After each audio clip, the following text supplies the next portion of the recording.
Weird Shit Wednesday live. Yay! Ish. Ish. In case you didn't see our posts, which you should have because you should be following us, and if you aren't, what are you doing? Do it. Go follow right now. Pause this. Go follow us on Instagram and then come back. Yes, and on YouTube too. On YouTube too. Yeah. Yes. Well, I mean, I'm hoping that if you're watching this, you're already subscribed. But if you're not, do it because then we can actually do it for real. Do an actual live stream. Because apparently there's a new rule that you have to have 1,000 followers on Instagram to go live. Which when did this become a popularity? It's stupid. It's just stupid. Contest. Apparently we don't support small creators because that's lame. Anyways, we couldn't go live. So we're doing a quasi-live thing. We're going to record this, just a straight video, as is, and no holdbacks, and we're not going to edit. No Kelly's edits. doing zero editing, so whatever comes out of my mouth is happening. This is your trigger warning now. If you are squeamish or your poor virgin ears, click away now. If you are easily offended, you're in the wrong spot. And allergic to fun. Go away. Yeah, that too. But, this is our 1-year anniversary! Yay! And, as all anniversaries go, happy podiversary, bestie! Oh, thank you. I got you a present. I'm losing my antennas. I feel bad. I didn't get you anything. You'll knit me something eventually. Well, I actually... There's a moth frog somewhere on its way to me. Shit, that's what I... That's okay. There was something. He'll find his way to me eventually. Yes, he will fly. I do have, if you can't tell, I am the Mothman. The one. Which will come into play here shortly when we get into our actual segments. But while she's opening that, this is Charth. This was my child given to me by my bestie pod partner last Christmas with a custom flannel. He's got the wings, so he will be joining us as well. And you'll probably see some little furry friends crawling in and out because the dogs are down here on my lap. So if you see a head pop up like that, you, hey, check the bingo card because there might be something on there to help you out. Might have just given you a bingo spot. Just what I always wanted. A box. A box! It's a box! Fun box. Oh, fun box. Small ones. What's in the box? What's in the box? What's the box? We go Guess find you have out. to open it and find out. Ho. It's styrofoam! It's styrofoam!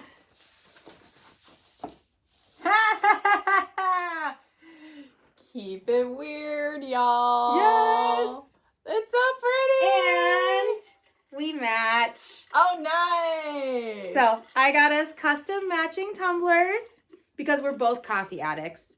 But they do keep things cold well. So, if you hear jingling, ASMR. We're going to be so distracted on this. I have ice in here because the lovely Victoria was kind enough to go get me a beverage because I'm kind of sandwiched in here and not easily able to access not the couch. But I'm okay. I'm happy to be locked in and cozy and cheers. Cheers! To 1 year! Woo! Cheers with my tea. With your tea. Alrighty. Shall we get this party started? Let's do it. Let me take this off. This is a little tight on my head. Yeah, this isn't going to stay up anyway. So you're just, the antenna are just going to be down because it doesn't want to stay up. Yep. Well, who wants to go first? Ooh, rock, paper, scissors? You know this never works. But then they get to see it. All right. Rock, paper, scissors, shoot. Every fucking time. Dean with the scissors. Rock, paper, scissors, shoot. This is what happens every time. I hope you know we're not doing this on purpose. No, this is not. This is our brain. There's actually This is why we need to find a different way to decide this than rock, paper, scissors. There's actually science behind like when you are like in close proximity with your best friend or people that you're super close But your to. like brain chemistry Yeah, syncs. your brain chemistry like syncs and like your neurons are like they synapse. At the same Well, time. I'll blame that. I will blame that. Okay. Third time's charm. Rock, paper, scissors, shoot. I should have put this on the bingo card. Okay, you just go. I will just go. Because clearly we're getting nowhere. Alrighty, well, I think I already kind of gave mine away anyway, so I think that works. Yeah. So what we decided to do for our live stream, we kind of talked about this in our last episode, which was probably our most unhinged episode to date because we recorded in the middle of the night after a concert, and it was glorious. I apologize. I already apologized in the trigger warning, but to my misophonia friends, which I also struggle with, all I could hear that entire episode was just I'm so sorry. I'm genuinely traumatized that I put that out there for you. Exposure your therapy. I edited as much as I could out, and it was, but I was starving and exhausted. So, but you can never say we're not committed to the bit. I have no popcorn today. I do have bubs, so I will try not to chew loudly with those. I will say we do have snacks. You might hear pickles. You might hear some pickles, so there might be some. She's crunching. got her jar of pickles over there. So we will try to keep the crunching to a minimum. But what we decided was for our 1-year anniversary, we were going to do something a little different with our categories. Instead of picking a tarot card, we were going to pick stories or creatures or topics that were something near and dear to us. So for our creature feature, we chose our favorite cryptid, for which I dressed up as tonight. So you're welcome. For our what in the world, we went with like what true crime thing drew you into the true crime world, because we're both true crime junkies. I've actually been recently deep diving and re-listening to all of Morbid from the very beginning, like in sequence, because I've listened to Morbid on and off for years, but like an episode here and there, not in order. Chronological order. It's so fun to like go back and listen, and like you can hear their growth. Yes, and I love that. Where they're at. And I also felt really bad because I realized that we totally stole their tagline. We didn't steal it. I promise. It's an homage. It is an homage. That we didn't realize was an homage till now. Oops. But anyway, and then this is how easily we get off that? task. Sorry. I hope you know what you've signed up for, and I hope you have the next 2 hours minimum free. Because usually when we record, we get a minimum of 1 hour and 45 minutes of sound that I cut down into like an hour 20. So, but it's sometimes like an hour, 2 hours. We just like the jib. We're easily distracted. We're gabbers. It's also like 8 o'clock on a Friday night, and it's Halloween, so we're probably a little extra squirrely today. I've had a lot of sugar and caffeine, because I brought coffee to work, and then one of my coworkers said, "Hey, I'm going to Caribou. Would you like anything?" And I said, "Sure. Surprise me." And she got me a Nitro High Rise, which I chugged in under 30 minutes. So I'm wildin', y'all. I'm so sorry. But anyway, our third topic, our spooky spotlight, was supposed to be our favorite ghost story or something related to like scary stories that are important to us. So that is what you're in for tonight. So I will begin. I'm going to sit up a little bit more so I can actually read this because, I'm old and I don't have glasses. I should probably, but I'm not going to. Join the 4-eyed club. They don't look good on me. We could find you one. They don't. And they come in such cute shapes and colors. But they don't look good on me. Anyway, we'll argue about that later. Yeah. I have a dog licking my foot, which is super distracting. My dog has a foot fetish. I'm shaming her on live. My dog Mina likes to lick the bottom of my feet, and it's really unpleasant. But I've learned that if you just let her do it, it lasts less time. If you fight her, it becomes a problem. But she's actively licking the bottom of my foot, and it's really unpleasant. So if I get distracted, that's why. So we are going to talk about the one, the only Mothman. Mothman. So Mothman has probably been my favorite cryptid for as long as I can remember.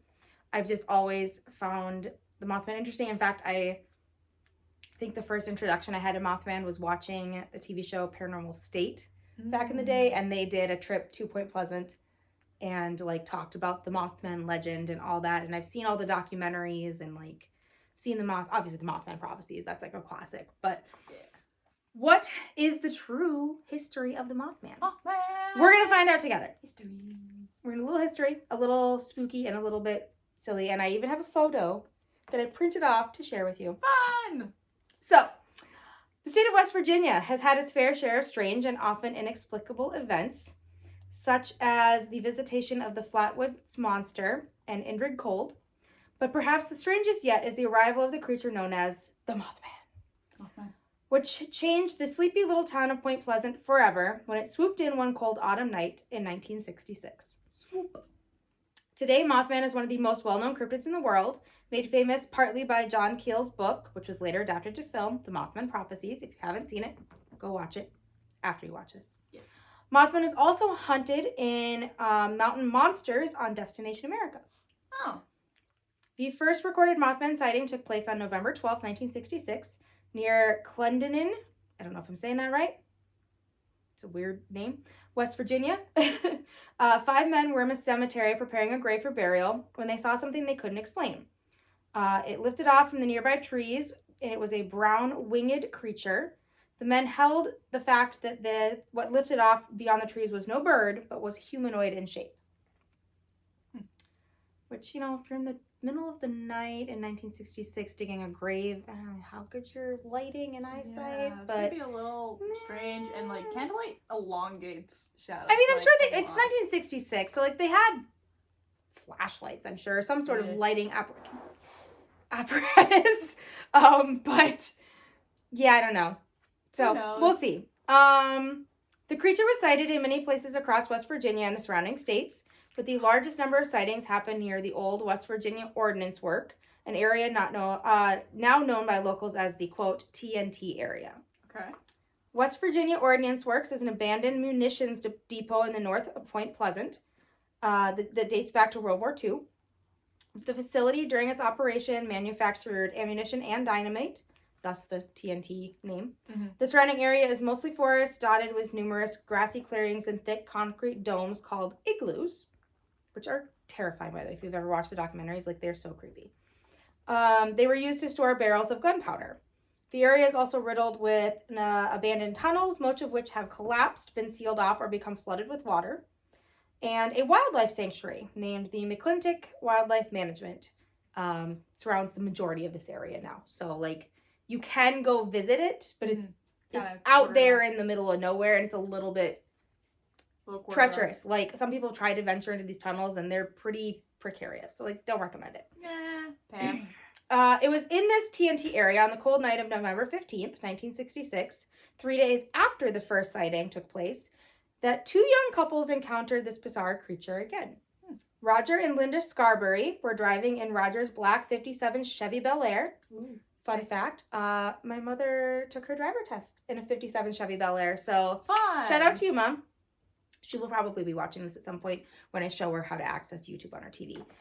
Again. Like I do every month. Love you, Mom. Love you, honey. They were with Steve and Mary Mallett, and were driving through the area around midnight when Linda noticed, unbelievably, 2 large glowing red eyes in the darkness beside the North Power Plant and screamed. Understandably so. They soon learned that these eyes belonged to something that looked frankly human, that was about 7 feet tall, with wings folded against its back. Roger stalled in the road for a moment, inspecting the strange creature. The 4 realized immediately that their spectacle was not an ordinary bird. The true horror began, however, when the creature spread its wings and pursued them down Highway 62 towards Point Pleasant at limits exceeding 100 miles per hour. Dang. Which I had to look up because I was like, this seems fishy because a 57 Bel Air couldn't really go that fast. But, fun fact, a 57 Bel Air could technically reach speeds of upwards of 100 miles per hour. The speedometer went up to 120. So it's possible. I did some digging. Okay. The 4 arrived in town startled and confused, and with no sign of the mysterious bird that had chased them. Roger parked his car at the edge of town, and they discussed their encounter, eventually deciding that what they saw was nothing more than some sort of winged bird creature. In an attempt to face their fears, they again drove towards the TNT area. So, like, if you already saw something once that was like freaked you out, let's go back and look again. Back? Yep. Mm-hmm. That's horror movie logic. Like, oh, let's go check out the strange noise that we heard upstairs in this abandoned house. Or instead of going to the vehicle outside, let's go to the locked basement. Yeah. Yeah. There there were some choices made this evening. Regardless, it wasn't long before they saw the creature again, who was apparently waiting for them beside Route 62. I'm here. Duh. The couples now realized that their stalker was no bird, but in the instant that the car's headlights landed on this creature, it lifted vertically into the air with tremendous speed and disappeared above the tree line. This time when they arrived in town, they went to the Mason County Courthouse and told their story to Sheriff George Johnson and Deputy Miller Halstead. 2 hours later, the city police began investigating the area, only to return empty-handed. The next day, a press conference was held, and the local press began printing on the story, causing others to come forward with previous and future sightings. This was the major event that started it all. In the November 16th issue of the Point Pleasant Register, the strange encounter would be brought to the public eye with the headline, quote, "Couple sees man-sized bird, ... creature, ... something?" Something? They really, that's quite a title. It is. There's this thing called editing. I'm not gonna lie, I miss newspapers and like journalism. I do. That was like I liked like that. I liked a good old newspaper, but now They were snarky, they were quippy, they weren't afraid to like. Well, I mean, they're literally printing this front page. Like, they wouldn't get front page of this nowadays. No, that would be like a little like. It'd be like, oh, you made it up. Anyway, the strange encounter in the TNT area was a harrowing experience for everyone involved. And on the morning of November 16th, Linda Scarberry was rushed to the hospital by her father after experiencing a nervous breakdown. Oh. Roger Scarberry stated about this occurrence that he, quote, said, "I'm a hard guy to scare, but last night I was for getting out of there." So we learned our lesson. That's something. Okay. This creature would be seen throughout the next 13 months in Point Pleasant, and it was estimated that there were over 100 sightings during this time. Mm-hmm. Although these are unconfirmed reports, and the actual number of confirmed sightings might be quite a bit lower. Mothman witnesses were harassed by what they claim to be men in black, who wanted them to not speak about the creature. The strange sightings all seem to culminate in the collapse of the Silver Bridge on December 15th, 1967, which is a really tragic event for Point Pleasant. Mm-hmm. If you haven't heard about the collapse of the Silver Bridge, there's in Point Pleasant, there's two very large, prominent bridges. They're beautiful, actually. And on this day, December 15th, one of the bridges collapsed while in use. And I think it was like some 15 or 16 cars went into the water. Ooh. And I'm trying to remember now. I want to say like at least 5 or 7 people lost their lives. And so it was really, well, it was December, so it was really cold. Yeah, so like if they had survived the fall, they probably it was awful. I'll have to get details on exactly how many people perished, but it was a significant amount, and there was children and adults. It was awful. Bridge things are scary. Remember when 35W collapsed and like everyone was terrified. I'm still freaked out. I mean, they're working on all the bridges up here right now, and it's eerie to be like driving across the bridge while they're like hammering and doing construction. It makes me a little uncomfortable, but I have to take a bridge if I want to go to work because I have to go over the state line. I braved the bridges for you. Oh, same. So back to the topic. Many similar cryptids and creatures have been seen worldwide. Sightings similar to the Mothman in many ways have included the fact that most of them seem to be kind of heralds of impending disaster, and that's what most people who believe in the Mothman believe him or it to be, is kind of an omen of impending doom.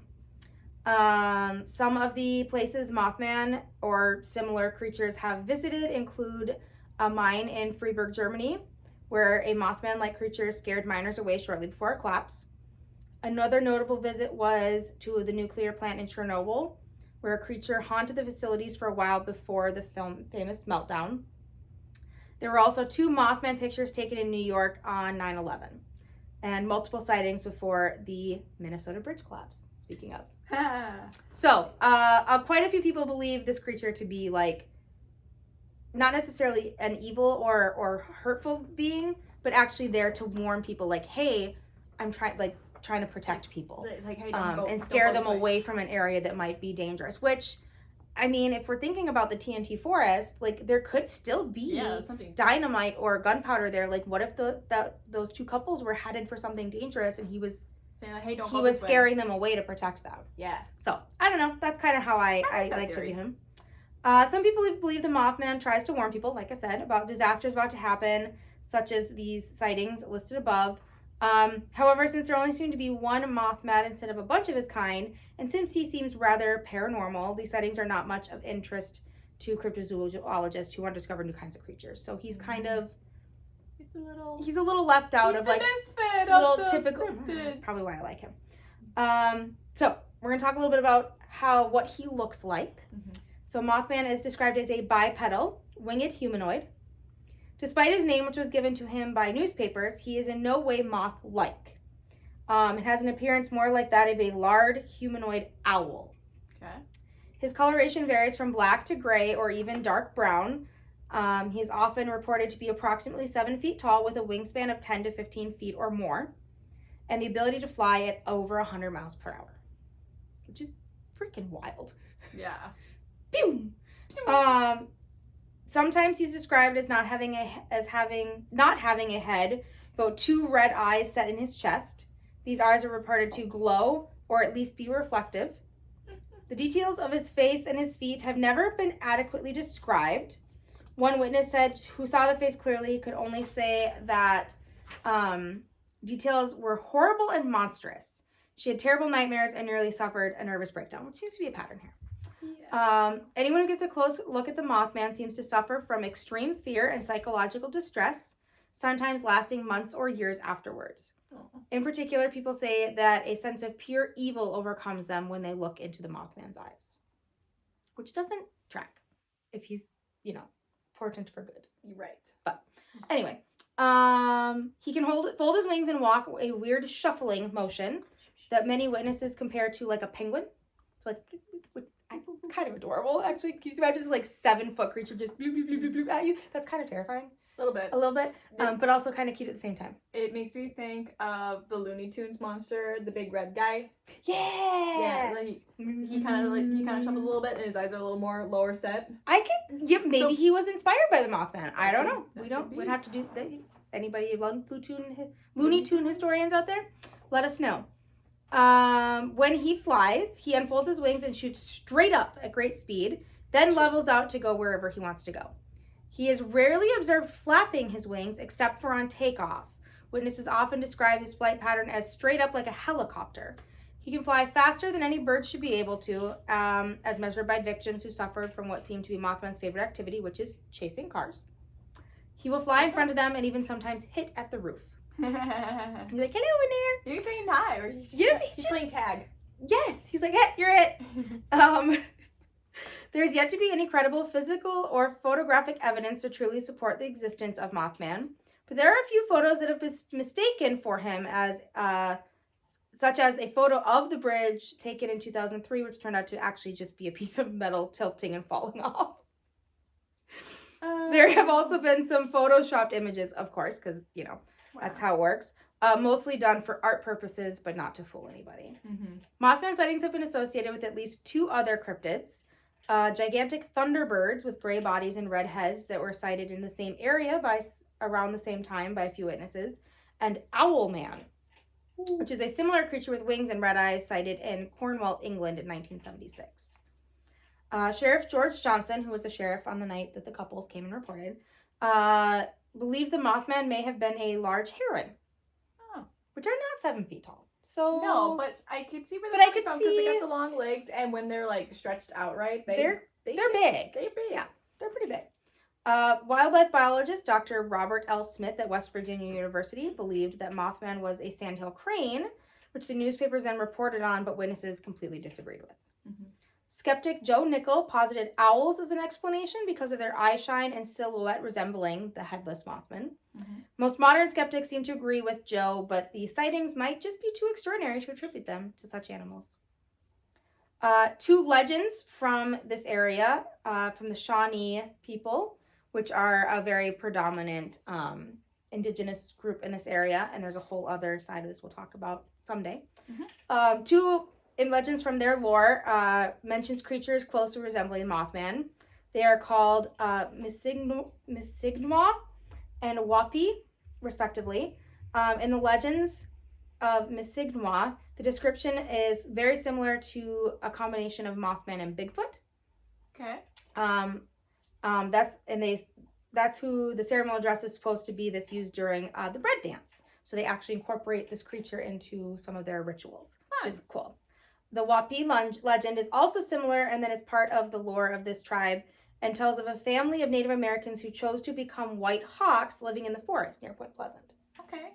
So kind of cool that they tie into some lore from indigenous cultures. I do like that. Some believe the Mothman may be an angel or a demon or the product of a blood curse placed upon the town by Chief Cornstalk. So we're bringing it back to the Shawnee people. If you don't know the legend of Cornstalk, I started to research that and add this in here, but this is already very long. And the legend of Chief Cornstalk is like super in depth. So I'll probably do it on another episode because I think it's really interesting.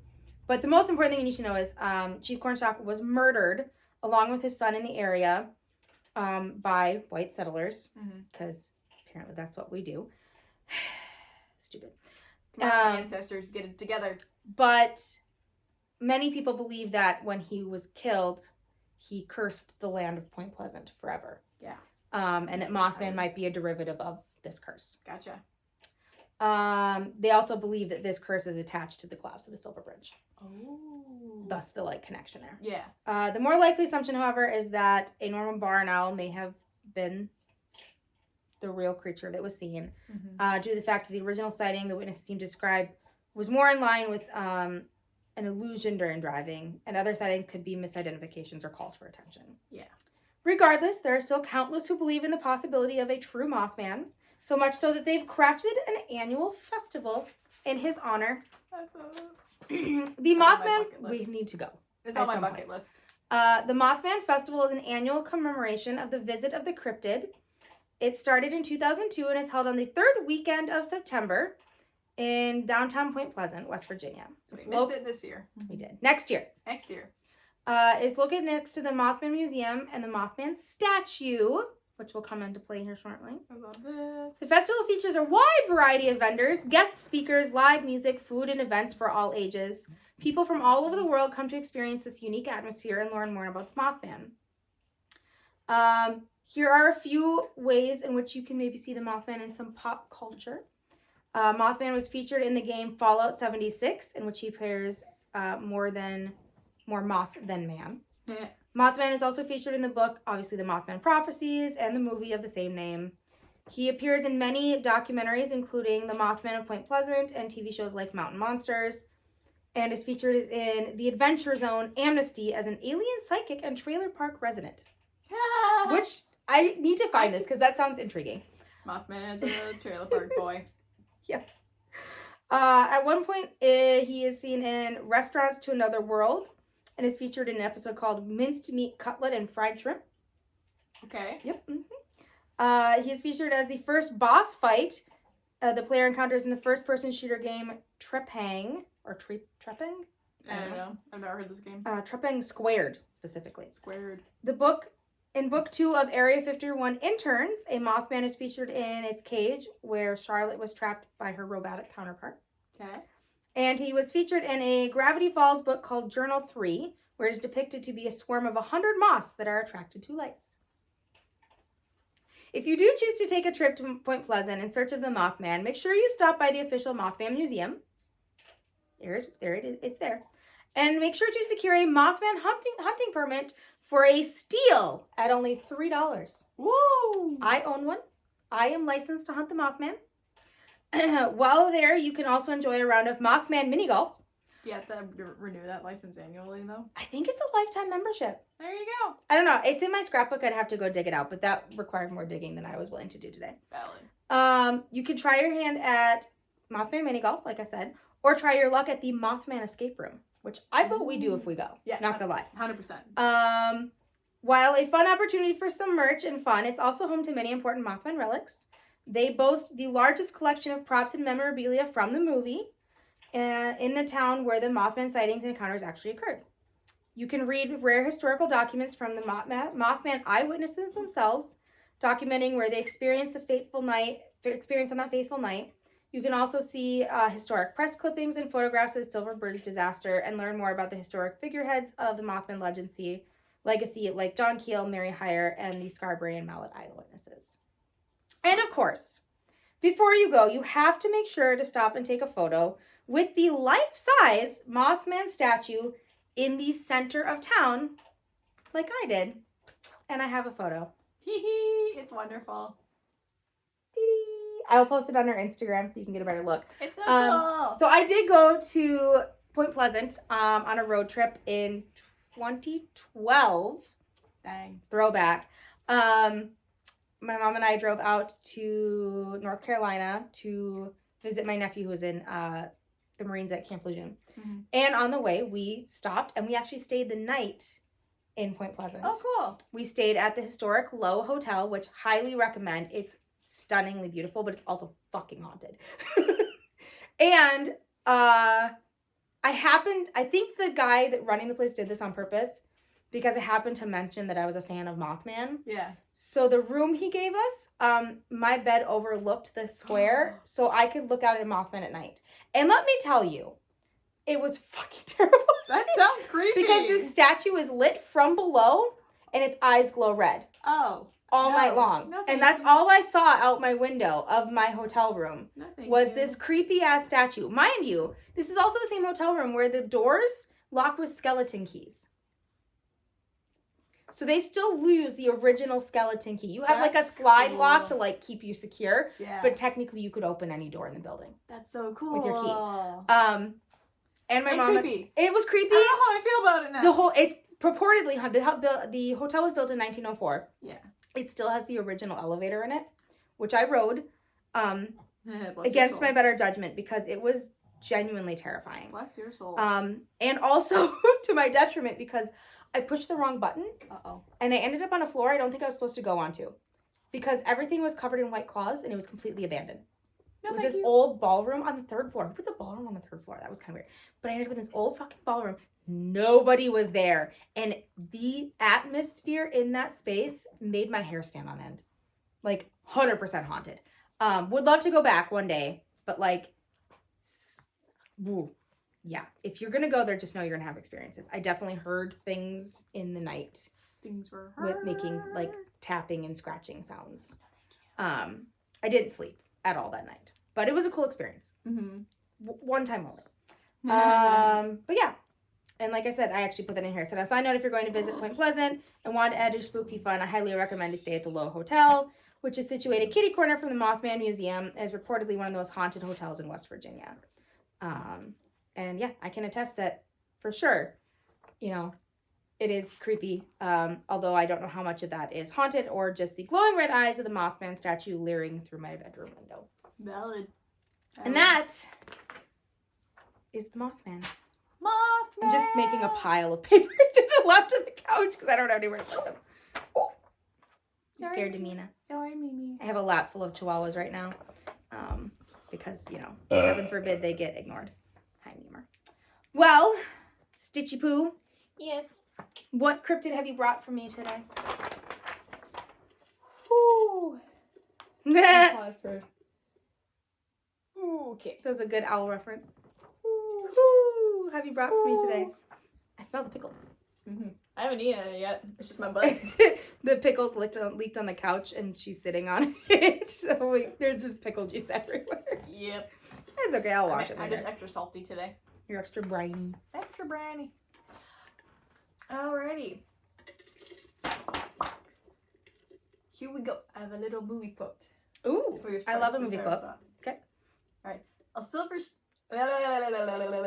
Take two. Is it really me though? If I don't stumble. If you make it through any of these segments without having to restart something, I'll be shocked. That should have been a bingo card. Carson has to restart because she tripped over a word. By the way, hope you're doing well with the bingo cards. I don't know. I feel like at least one thing's gotten clicked off. We've gotten a tangent. Several. We've gotten a tangent. We've got knitting. This one, at least one of these dogs have poked their head up and become visible. So up right now. So there you go. Yep. There's Mina. This is Mina. This is not the one you hear barking in the back of all our videos. That's Zoe, who's down here somewhere. But Mina is my Velcro child. So you'll see her more than Zoe because Zoe's just chilling. Yes. You can't crawl inside my onesie, honey. I'm sorry. Mm-hmm. She thinks it's a blanket and she wants to crawl inside. I want in. Do you want in? I want in on this club. I will put you in the onesie while Auntie Carson try again. Reads whatever she's about to read to me. Something about silver. Yes. I heard. Okay. A silver stake? A crucifix? What? Did you think we haven't tried everything before? We've shot him, stabbed him, clubbed him, sprayed him with holy water, staked him through the heart, and still he lives. Do you understand? No one knows how to kill Dracula. Oh, not who I thought you were going to say. I thought we were going to talk Rasputin, which would be a really fun topic at some point. I might talk about him. Mm-hmm. And then the counter person in this says, well, I could have used that information a little earlier. What is this from? You shall find out. Okay. So, not gonna lie, I was a little bummed. Do love a little Dracula lore. So, I'm here for this. Mm-hmm. I am a little sad it's not Rasputin, though, because that's a really interesting story. That is good. Perhaps I'll talk about him next time. Mm-hmm. I'm a little bummed that you called dibs on Mothman first, because he's also one of my favorites, but you did a good job. So, it's all good. I mean, who doesn't love him? Who doesn't? If you don't love Mothman, there's something wrong with you. I'm sorry. Wrong with you. If you're like in like the creepy realm aspect of things and you're not a fan of Mothman, I'm like, Mothman. Why? So, racking my brain, I was trying to think of like what other mythical creatures was drawn to like from my youth or things that I liked. And then a couple weeks ago, I was discussing movies with my D&D group, and I was reminded. There you go, bingo. Oh, right. No, it's not. It's not until you do a certain task, which you're good. Oh. So it's not a bingo. True.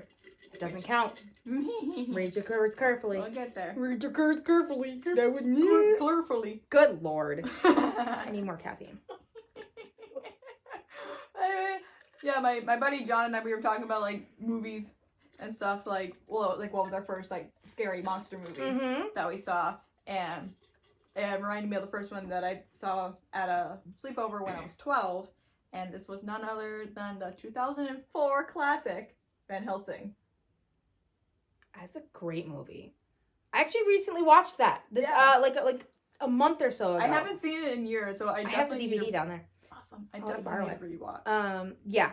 It's wild. It's so wild. Yeah. Hugh Jackman, man. Right? Like, talk about a man with range. And isn't Mina, what's her name? No, are you thinking of the lead? Yeah. So it's Kate Beckinsale. Kate Beckinsale, thank you. Yes. Mina Savory is in a different movie I'm thinking. Yes. But yes, Kate Beckinsale, Hugh Jackman. It's great. Speaking of Kate Beckinsale, I've been recently rewatching the Underworld movies. Excellent. So that's been a fun little trip. We love it. But yeah, Van Helsing, mwah. This movie is the perfect mixture of dark, sensual, goofy vibes with classic, cheesy, early 2000s CGI. Oh, yeah. It's lovely. Like, you look back on it. Terribly lovely. You watched it originally, you're like, wow, this is so cool. And then you watch it again as an adult, you're like, oh my God. Like, wow. Like, what is clearly this? You can tell green screen. You can like kind of see like where they forgot to like smudge out lines in a couple spots. But you love it because it was actual effort versus... It was just good. It was entertaining. Good. Yeah. Kept you on your toes. Absolutely. So this movie had leads including Hugh Jackman as Gabriel Van Helsing, Kate Beckinsale as Anna Valeris, and Richard Roxburgh as Count Vladilus Dracula. It's a tale of love, betrayal, and transformations that unravel as Van Helsing embarks on a journey after being tasked to help with the last of an ancient Romanian bloodline. Velka Valerius and his sister Anna must kill Dracula before their ancestors can enter into heaven. So that's kind of like what kicks off their whole adventure. Like I said, I love everything about this movie. The sisters are impeccable. Yes, they do such a good job. They're so good. I got some fun facts. All right, I love it. I'm here for it. Yeah, the story, the humor, it was like a perfect blend of like like darkness, but like sprinkled with like good gaps in it. It was great. Excuse me. That should have been a bingo card. That, you burping should have been a bingo card. I apologize. I will take ownership for that one. Yeah. Usually because I'm editing them out. So I forget that, like, how many are in there. Yeah, it's quite a bit. So, I'm going to give you guys a brief overview plot of Van Helsing, and then we're going to dive into some more creature-focused facts about vampires. I love it. So, Gabriel Van Helsing is a mysterious monster hunter suffering from amnesia. He works for a secret Catholic organization that battles supernatural evil. I will say, sorry, if you haven't seen this movie, one, what are you doing? I feel like at this point you're yeah. This is your spoiler warning now. If you've lived under a rock. But also, like, where the fuck have you been for the last, 20 years? Yeah, right? But you never know. There's always that one person who's like, oh man, I didn't know. That's a you problem, yeah. Yep. Alright, anyway. Van Helsing is sent to Transylvania, and he joins forces with Anna Valerius, the last of her noble family, to defeat Count Dracula, whose immortality and power defy all conventional means of destruction. So, like, in that quote beginning, silver stake, crucifix, they've literally tried everything, and they cannot fucking kill this guy. He just won't die! So, alongside his witty, gadget-inventing companion, Carl! Carl is my favorite. I love Carl. I love Carl. Van Helsing faces Dracula's terrifying brides and uncovers the vampire's dark plan to resurrect thousands of undead offspring using Frankenstein's monster as a conduit for life. Which are gross, by the way. Yeah, they're like... when the eggs start exploding, it's so freaking nasty. Blech. Together, Van Helsing and Anna fight to stop this twisted experiment before Dracula's new race of monsters can be unleashed onto the world. As the battle escalates, Van Helsing learns that only a werewolf can kill Dracula, a revelation that becomes deeply personal when both Anna's brother Velkin and Van Helsing himself are cursed to transform into beasts. Surprise. Surprise! In a climactic showdown, Van Helsing fully transforms into a werewolf, kills Dracula in a savage confrontation, but he accidentally kills Anna in the midst of it while he's still in his uncontrollable state. It's so sad. It is so sad. He's literally going in for the killing blow, and as she's, like, trying to, like, shoot him with the antidote, which, like, reverts him back, he accidentally kills her. And it's like, no! So she saves him, but he kills her. It was, classic, like, early 2000s, though, like... Right? Like, they literally had just, like, realized, oh, they love each other, and now they cannot be together. But in the aftermath, he cremates her in a solemn funeral, and she appears to him in spirit, finally at peace, and she gets to join her family up in the heavens. Yay! And her ancestors are finally allowed to be in heaven, because the whole premise of this is that her family was cursed, and their spirits could never be at rest until Dracula was dead. Yeah. Well, I mean, sort of a happy ending. Kind of. So, like, some people get to be at peace, and I guess they get to rest. Overall, we'll take it. Yeah. But yeah, it ends on a bittersweet note. Themes of sacrifice, redemption, tragic consequences for fighting darkness, which must be done. We must fight the darkness. Yes. So I got some fun movie facts. I love it. I'm here for it. Mm-hmm. So the film briefly shows a portrait of Mr. Hyde, linking Van Helsing's adventures to other monster lore. This kind of builds up because the film was intended to launch a Universal monster universe, but since it underperformed, they kind of nixed that project. So we could have had more monster movies, guys. I'm so sad. We could have had, like, a Marvel movie-esque universe. I would take that over all these stupid-ass remakes we get nowadays. Yes, me too. Like, bring it back. Bring it back. Universal. Not that anybody Universal is watching this ever. Please. But please bring it back. Bring it back. Like, a Dr. Jekyll, Mr. Hyde movie. That'd be so cool. Would be so freaking cool. That'd be so cool. The only rule is no AI. Yeah. Well, that's a given. No AI. No. Well, I feel like I have to explicitly say it because almost everyone's using it. And that's it's bad. I know. It kills creativity. Some other fun little Easter eggs and facts. Van Helsing's ring bears a Knight of Templar cross, hinting at a deeper backstory. Kind of like nudging to, like, old history and their which we probably would have gotten if they'd continued the movies. Exactly. Come on, guys. Carl's gadgets, including the automatic stakes and holy water grenades, are inspired by James Bond's Q Lab inventions. I love it. The monster, which is Frankenstein's monster, he reads Paradise Lost, which is a nod to Mary Shelley's original novel. It's a nice little thing for paying attention. Hugh Jackman's coat that he wears in this movie weighed over 20 pounds. Jesus. So all like the effects and things that he's doing for the choreography for like fights and stuff is while wearing an additional 20 pounds. That's a lot. That is a lot. Why? Just why would you? All right. I mean, it was cool looking. I'll give him that. But cool. Like, I feel like we had the like fabric technology in that time frame to make it. You would think. Like you could paint it to look more distressed and maybe a little heavy. Yeah. But maybe they just couldn't get it to flow realistically. Maybe. Because he's a monster hunting dude, so he's got to have a lot of tools and things. That's, maybe just look. Still, good lord. Yeah. And then for our last fun fact, the Dracula brides performed most of their stunts while using Cirque du Soleil style harnesses. Cool. Yeah, they were super cool. My little aerial heart. I watched last Halloween. There was a person on TikTok. I forget her name, but she recreated the one girl's like the lavender dress from like made it herself and like from scratch, and it turned out it was perfection. Like it was like could have been the dress out of the movie. Love it. It was so cool to watch her like step by step like try to figure out because there's no pattern for it. No. She had to watch clips from the movie and recreate it on her dress form, and it was so cool. I love how people are able to do that. I'm not that. I can't sew for shit.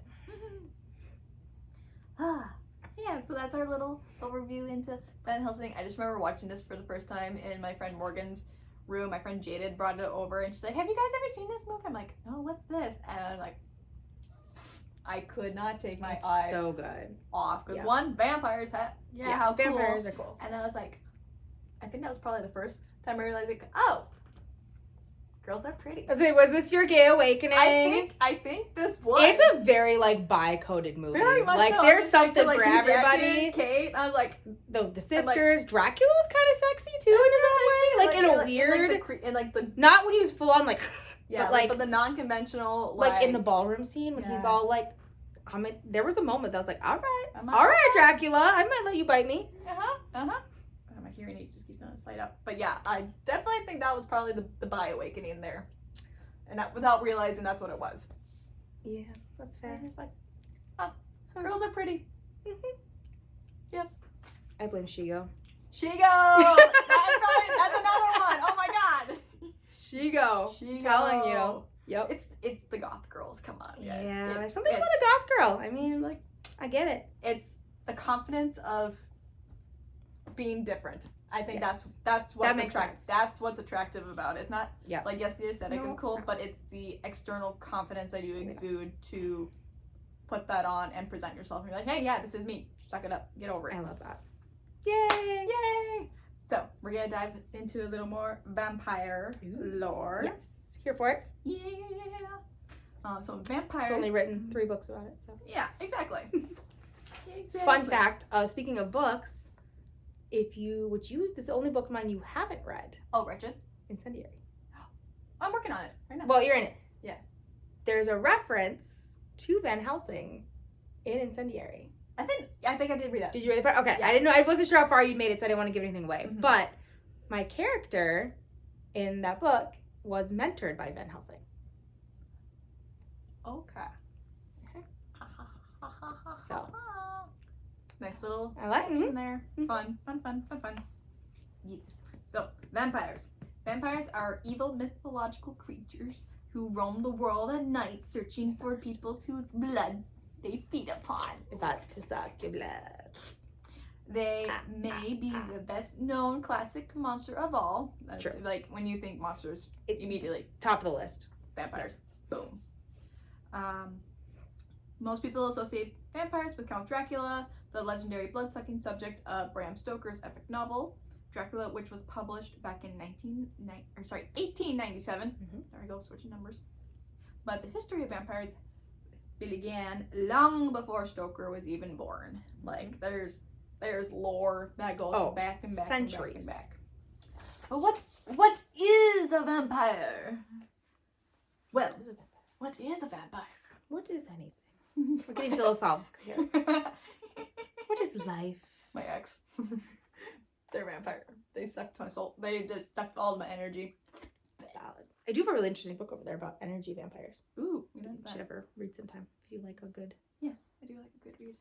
It's a very, like, non-fiction-y, but... Cool. Yeah. Alrighty.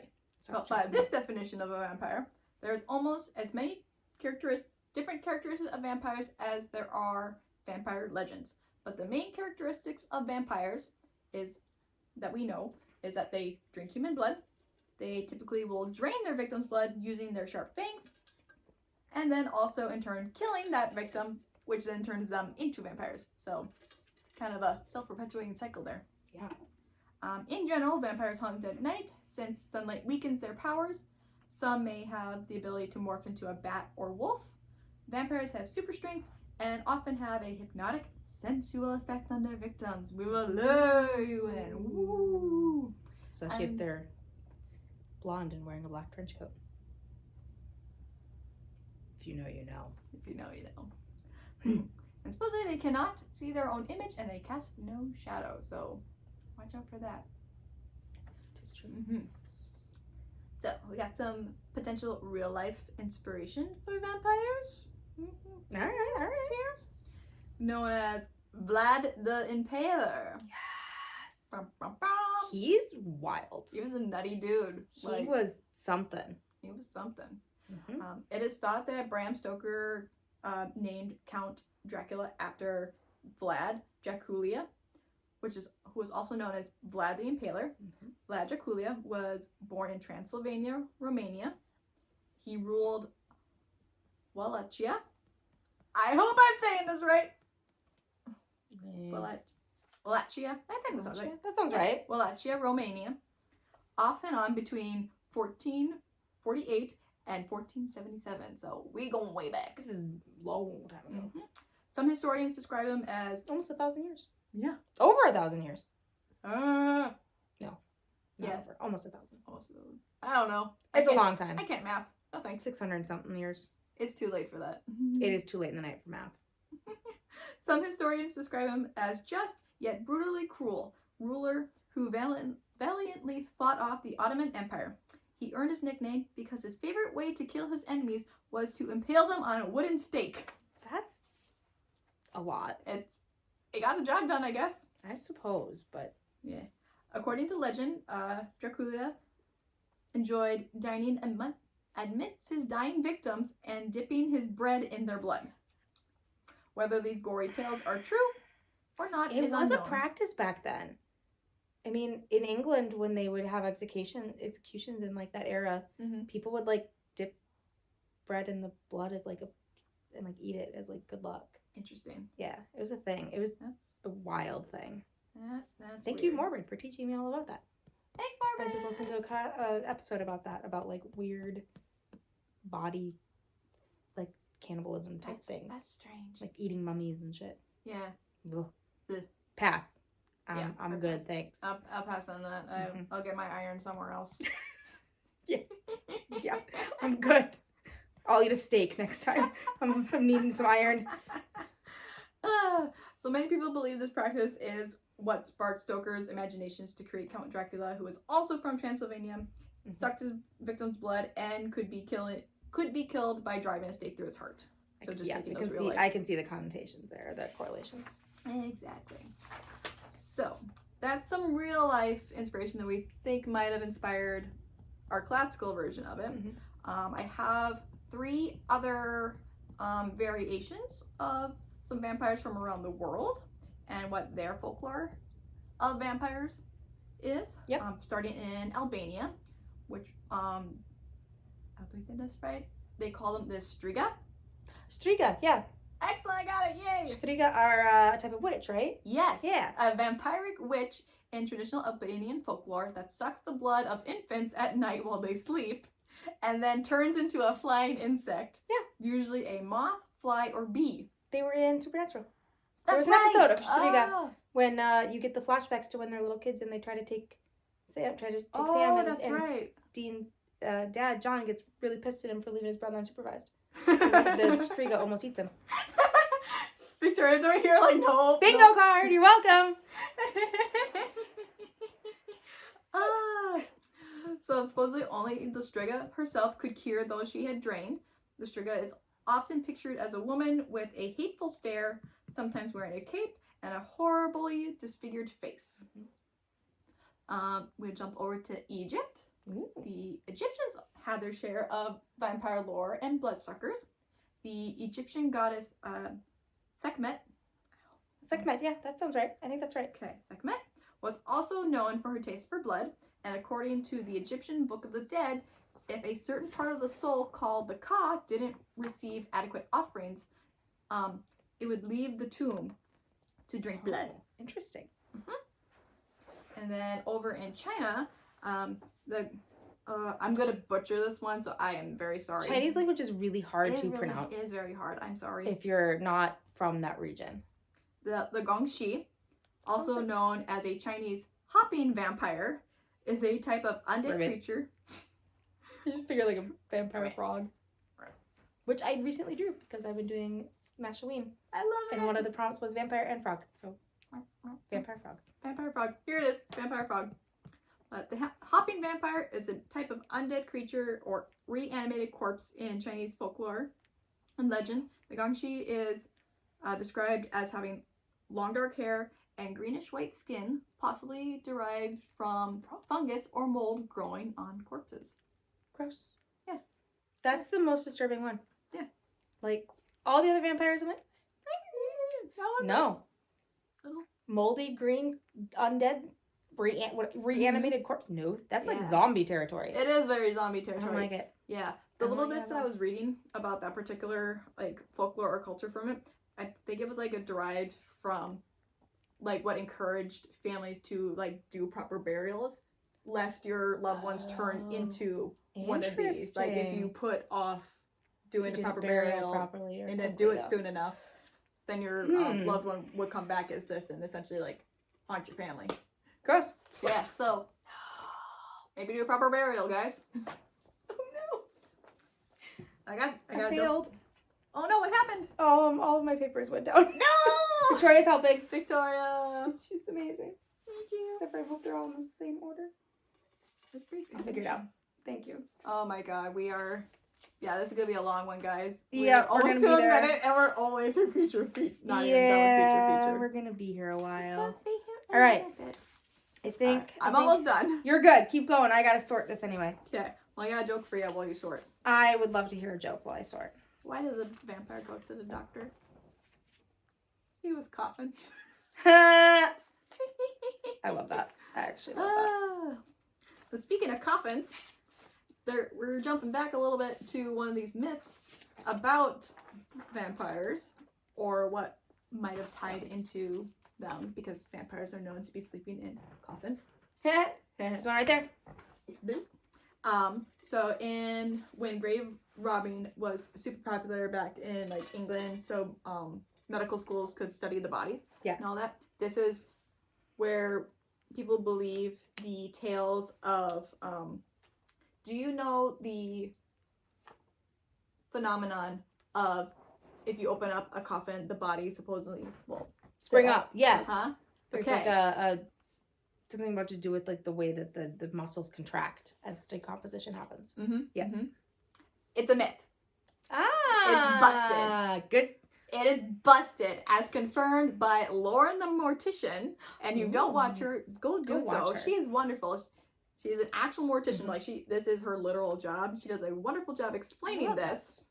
That it's the reason why people think that it was possible to happen is partially due to rigor mortis and the muscle shortening. So like in that amount of time, like being crammed up, it would shorten, and then if you suddenly open it, like a spring. But it's not a thing because you don't have muscle contraction, you don't have muscle strength, nor do you have neurons firing at all after death. It is just false. You're just a blob. You're just a blob. But say you're digging a grave up, you knock things around a little bit, something's going to get shifted, you open it up, something might fall out. But this idea is what is believed to lead or added to vampires sleeping in a coffin. I love that. And probably what fed into the trope of, like, you open the vampire's coffin and they stand straight up. Which is hilarious. Yeah, and they're just like... I think there's always, like, something scratching the back of my brain of, like, I think there's a belief in some places that, like, if you don't nail a body into a coffin, it could rise again. Mm-hmm. And I think that comes with, like, the staking through the heart. Like, I think there's some correlation there. But I can't remember exactly where that comes from. It's just, like, something that's, like, I feel like I've heard that before. Yes. So, I could be wrong, but... Another common belief about vampires is that garlic repels them. But did you know that some of that belief is grounded in fact? Ooh. Garlic, specifically the chemical compound allicin inside the garlic, is a powerful antibiotic. Some European beliefs around vampires stated that they were created by a disease of the blood, so a powerful antibiotic would kill a vampire. Huh. Mm-hmm. So, funny enough, an actual disorder of the blood called porphyria may be the origin for this belief. Porphyria can cause those who suffer from it to look really pale, make their teeth look bigger because their gums shrink and, like, recede, and then garlic can make these symptoms worse. So people with porphyria would often avoid making other people around them believe they're vampires. Yes. I think there was an episode of CSI with someone with porphyria. Because they were, like, it was a female murderer, and she, like, killed victims and then, like, liquefied their organs to, like, drink it. Because it's something to do with, like, her disorder. I mean, it was obviously CSI, so it was not super medically accurate. Yeah. But, yeah, it was... But yeah, lots of fun vampire stories. So, whatever the origins of vampires actually are, different cultures and societies have their versions and depictions of them, and we will continue to see many adaptations and interpretations of these in pop cultures, as throughout the years, such in literature, movies, TV shows. To name a few examples, we've got Twilight, Interview with a Vampire, The Littlest Vampire. Such a cute movie. Original Disney Channel Such a cute movie. So cute. Love it. Vampire Diaries. I do appreciate Vampire Diaries. Alright. It gets out there by the end, but the originals was better. Yeah. Hotel Transylvania. Love Hotel Transylvania. So cute. Buffy the Vampire Slayer. The one and only. Like,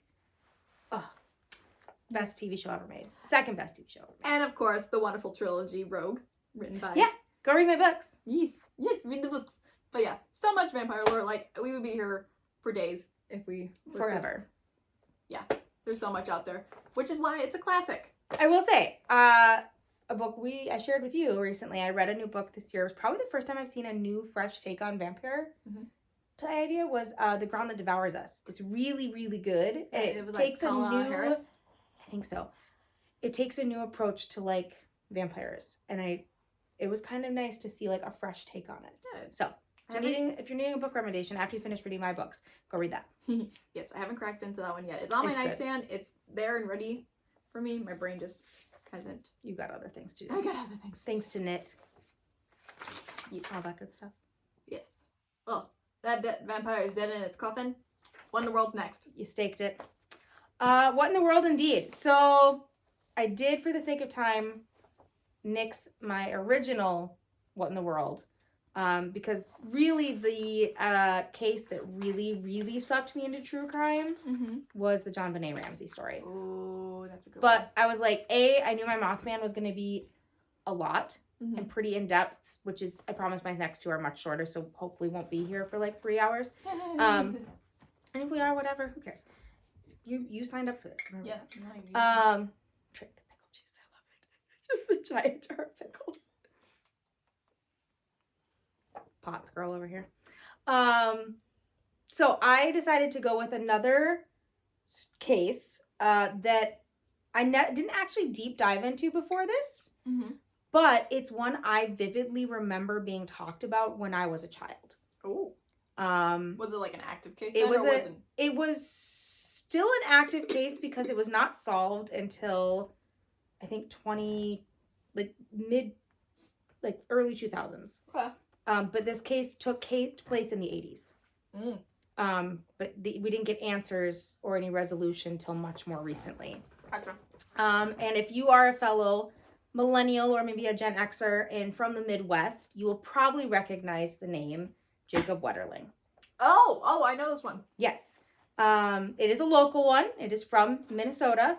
I got all of my information, so I took this from the ABC News release from October 2023, which is when they did an update on the case and kind of like a recap, and it had really nice, like, organized, like, timeline.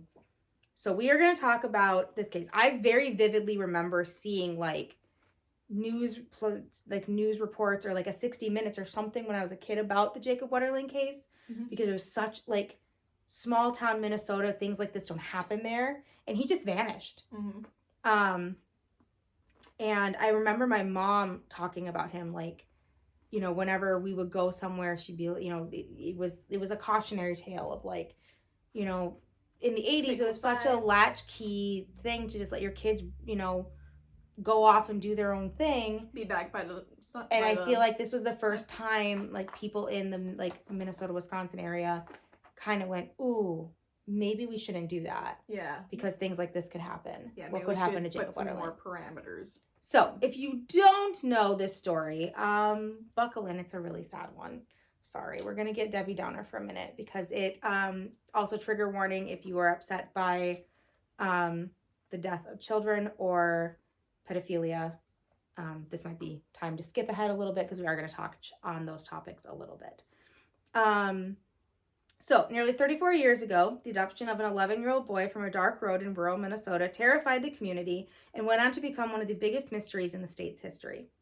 Jacob Wetterling was kidnapped at gunpoint a half-mile from his St. Joseph home just after 9 p.m. on October 22nd, 1989. So I would have been a few months old at this point. This was the year I was born. He was never seen alive again. On the night he was kidnapped, Jacob was riding his bike with his 10-year-old brother Trevor and his best friend Aaron Larson to the Wetterling residence from a nearby convenience store. The three boys had gone to rent a video and buy some candy. What a, like, classic 80s. I know, right? Going to the grocery. I still vividly, like, even I did this shit all the time. I did that. Yeah, too, we had our grocery store in my hometown had like a little video rental thing. So, like, this is something we all did. A masked man suddenly approached them, ordered them to turn off their flashlights, and lay face down in a ditch, according to the police. Quote, I still remember my first reaction was, I think I let out a laugh almost, because I thought it must be a joke, Larson told ABC News. It became real pretty quick, he said. The man took Jacob and told Larson and Trevor to run away and not look back or he would shoot them. He then kidnapped Jacob. The boys ran home where Rochelle Curtis, the Wetterling's neighbor, was babysitting Trevor and Jacob's 8-year-old sister. Curtis's father came over and called Jacob's parents, who were at a dinner party, to alert them to the situation and then dialed 911. Who would take a child, Patty recalls, Patty's the mother, thinking about the 20-minute drive home? That's all I kept saying is, who would do this? We had no idea what we were walking into, she said. Police launched an investigation and began looking for clues at the abduction site. They found tire tracks on a long driveway adjacent to the road, along with adult and child-sized footprints. With the community and parents on edge, the hunt for Jacob quickly became one of the biggest search missions in Minnesota history. It was massive. There were resources I didn't know about. Ham radio operators, a small pilots association, and they were taking up little private planes, his mother said. Jacob's kidnapping quickly made national news. The idea that Jacob was taken while doing something as innocently as riding his bicycle home seemed to shake the community and the nation to its core, leading police to a stop at nothing to find him. Shortly after his abduction, investigators in the Wetterling case learned of an incident that occurred 9 months earlier. In January of 1989, 12-year-old Jared, I'm apologizing if I say this wrong, but I think it's Shirel, it's a challenging spelling, was abducted by a man while walking home from a cafe in Cold Springs, Minnesota, which is not so far away from St. Joseph. The man put Jared in the backseat of his car, drove him to a remote location, and sexually assaulted him, unfortunately. When the assailant dropped him off, Jared said he told him to run and not look back or he would shoot him. Similar to the statement that the masked man made to Trevor and Aaron the night Jacob was abducted. Since Jared survived the attack, he was able to meet with the police and give them detailed descriptions of the suspect's car, clothing, and voice. A composite sketch of the suspect was drawn and released after authorities noticed similarities between Jared and Jacob's abductions. The abductor was a man in his 40s or 50s, had a deep, raspy voice, and said he had a gun. As years began to pass with no answers about Jacob, the community feared they would never learn what happened. Investigators looked into Dan Rassier, a neighbor whose driveway was near Jacob's abduction site and where authorities had found tire tracks and shoe prints. Rassier told police he had seen a car quickly turn around the driveway that night and was convinced the vehicle was involved in the kidnapping.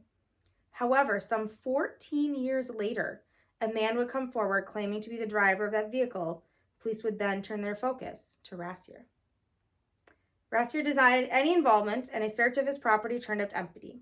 He was eventually cleared as a person of interest when the case was finally solved in 2016. Oh my God. More than 2 decades after Jacob's kidnapping, blogger Joy Baker, back in the day of bloggers, miss those days, discovered an article from 1987 detailing 5 incidents involving boys being followed or assaulted by an unknown male in the nearby town of Paynesville, Minnesota, which were being investigated by the local police. Baker shared her research with Jared Shirel, I think is how you say it. There's too many vowels. Who believed his case sounded similar to these Paynesville cases. He, the Wetterlings, and Baker all thought the same man could be behind the assaults, Jared's abduction, and Jacob's kidnapping, and the authorities' first suspect in 1990. In 2014, the FBI Child's Abduction Rapid Deployment Team did a cold case review of the entire Wetterling investigation and began to take a closer look at a longtime person of interest, Paynesville resident Danny Heinrich. He was just a name that we heard at the very beginning, and was probably one of those 5 or 7 that they couldn't clear just because his name kept coming up, Patty said. Heinrich was questioned by the FBI shortly after Jacob's disappearance, and his shoes, car tires, and hair samples were collected, but he was not charged with any crime. The shoes and tires visibly matched the tracks and footprints impressions found at the abduction site, but because they lacked specific characteristics, investigators couldn't say they were an exact match. I hate that. It's also the 80s, so they didn't have the technology we did nowadays to they had to go on eyesight alone, so they had to be super clear. Yeah. Because, so I get it, but also that's so frustrating. During the FBI's interview, investigators also took a look at Jared's assault based on the similarities between his incident and Jacob's. Advances in DNA testing provided them with a break in the case after they determined that unknown male DNA discovered on Jared's clothing in 2012 was a match to hairs belonging to Heinrich that had been stored in evidence. Oh. Heinrich was never charged with Jared's abduction and assault because the statute of limitations had run out by the time the DNA link was discovered, however. Statute of limitations, especially when it comes to crimes against children shouldn't have a statute of limitations. Should not have a statute of limitations. I also think that crimes of a violent sexual nature should not have a statute of limitations, in my personal opinion, but that's just my opinion. I'm not a person who makes laws. There's no statute of limitation on murder, so there shouldn't be on that either. There shouldn't be. I think it's just as vile and awful. But we don't make the laws, unfortunately, so that's just what it is.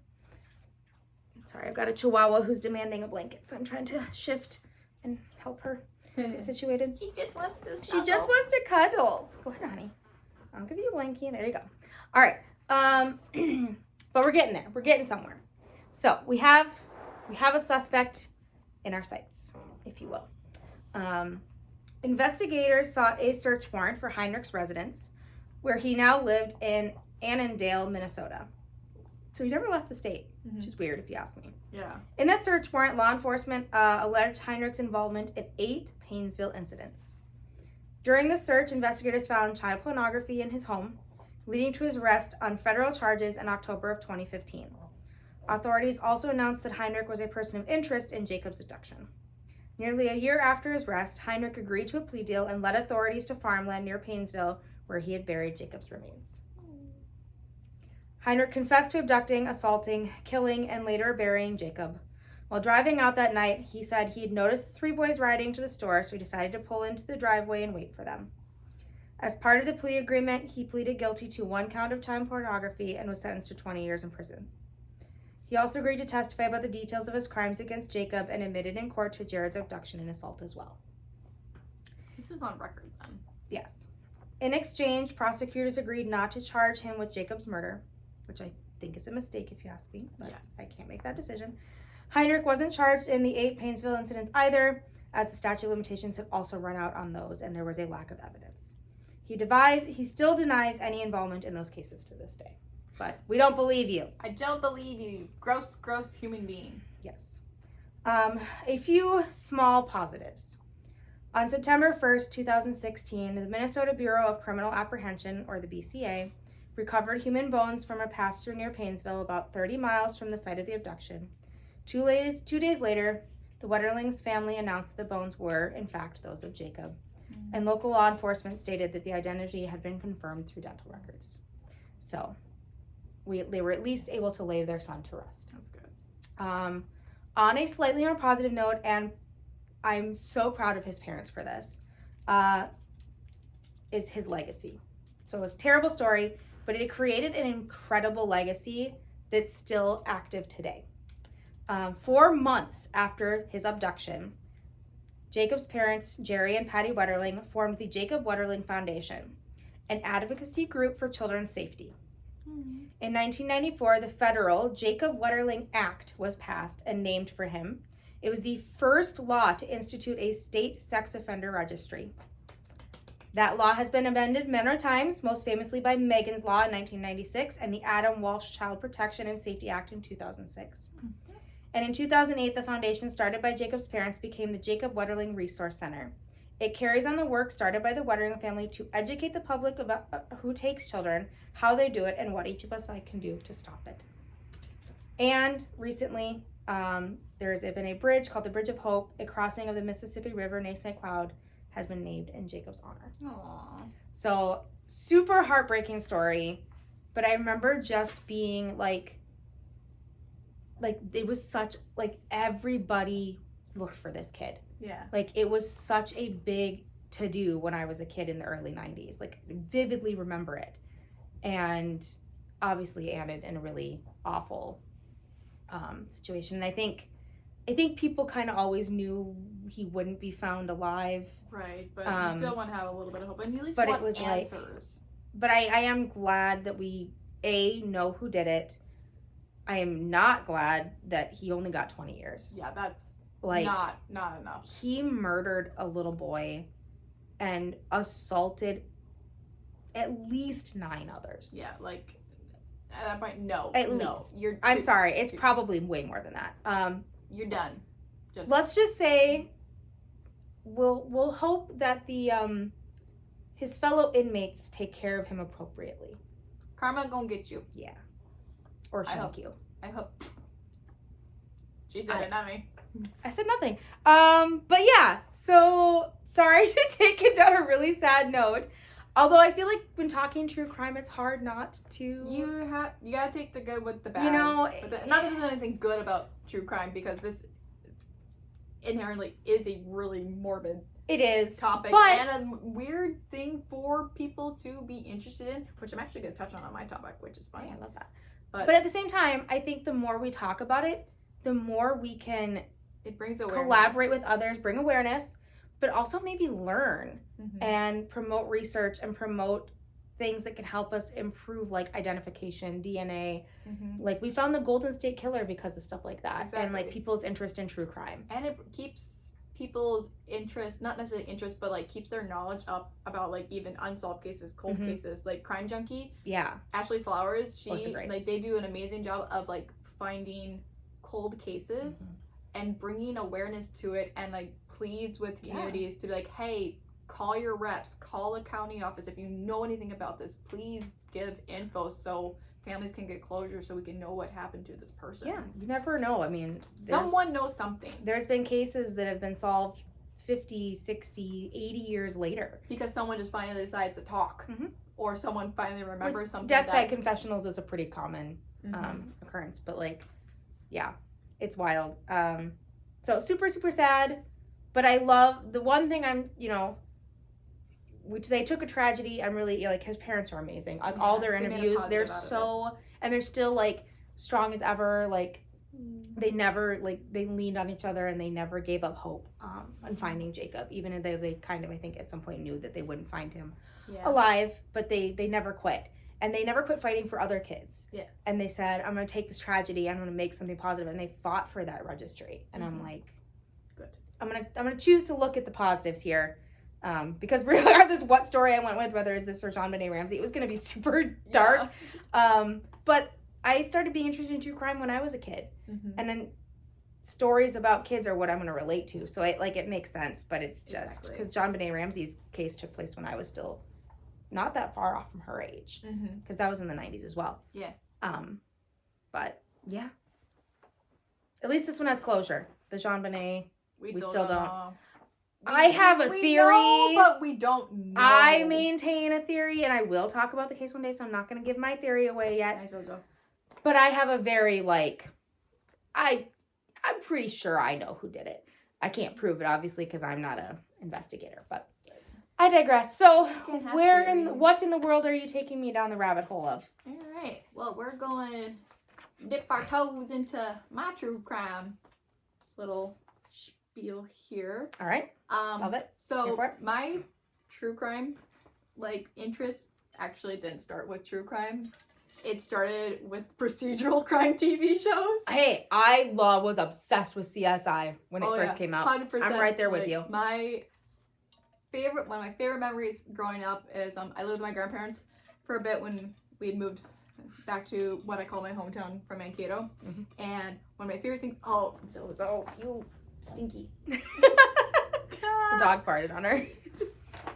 Ooh, I can smell it. Oh, God. Well, we promised to keep it weird here. Oh, God. That was bad. My Lord. Ooh. All right, well. Restart. I guess don't squeeze the chihuahua. I didn't even. Oy. She just needs to sound like one of those squeaky chickens. She is the epitome of the silent but deadly farter, because you don't hear it and then it's just if you've never smelled a chihuahua fart, consider yourself lucky. Because oof. Okay. Anyway, am I ever gonna start one of my segments clean? No. Go away, Zoe. Zoe, why don't you go somewhere else? Go fart on Victoria or something. Spread the love. Spread the love. You gassed us out. It's her turn. Mina has emerged. Mina's like, me? What? Oh, I think we got too hot. Get your nose out. Well, like I was saying, one of my favorite things growing up was I'd come home after school. This is 6th, 7th grade, and my grandma and I would watch NCIS. Yes. I was eating classic after school snack and all that jazz. That was my favorite. Shout out to Abby. She originally I wanted to go to school to be a forensic scientist because of Abby. See, I've watched NCIS. I was never big into it. I was always I was a diehard CSI fan in high school because I grew up in the OG CSI, Grissom and Catherine and Nick. And then I graduated from that to Criminal Minds, and I wanted to be Garcia. But I'm not good enough with computers to be Garcia. Yeah. Yeah, my interest in NCIS definitely led me to other shows like CSI, Criminal Minds. Yep, classic. And then that trickled into Forensic Files and Cold Cases. Yes. So we went from fictional TV shows, more procedural stuff, but then to actual true crime stuff. Love and then from there, started listening to podcasts and pulling stuff. So, I didn't start really getting, listening and, watching shows like this until, maybe 11, 12-ish. I don't think I can pinpoint one true crime case that, nabbed my interest that, sticks in my brain as, the first one. But I've always been fascinated with, the psychology behind killers and, the how and the why. Yes, it's so interesting. Is able to commit some of these acts that we bear witness to, on the media, because it's just full force, and shows no, they don't hold back. But so we're gonna dive a little into some common questions asked about serial killers specifically. Serial does sound kind of good right now. And their inner workings of their minds. So we're going to get into the psychology. We're going to get big brainy with it. Big brainy. Good thing we have our resident soon-to-be therapist with us. Yeah. Victoria's nearby. We love her. Knitting quietly as she cackles at us. She's like, what the fuck are these guys doing? We're nuts. Alrighty. So, criminal psychologists, law enforcement agencies, and the general public have long been interested in what motivates serial killers to commit their terrible crimes. Because most normal people never imagine doing the same. Another question that draws serious interest is whether or not serial killers, that's going to be a real trip up for me. Serial. I just think I know it's cereal. I'm going to say cereal. I'm going to say it like cereal. Serial killer. Just go southern on it. Serial killer. Serial killer. Can't. If you watch The Rewatcher, you'll understand why I'm cackling. Oh. Because they just started their new season with watching True Blood.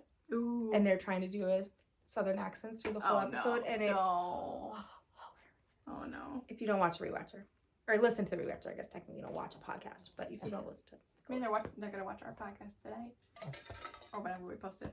I'm so sorry. Already. Sorry, guys. I don't even know what number we're at right now. I don't want to know. Okay. Yeah. So, another question that draws serious interest is whether or not serial killers can be said to suffer from severe mental illnesses that severs their contact with reality. I saw you starting to giggle at me as I tripped over it again. Look away. I'm serial about this. It's serial. I'm not even sure that says that. I'm making sure this is still a little crueler. Just like when you said, what was it? Something about Mormons last episode. I can't even remember what it was right now. It was funny.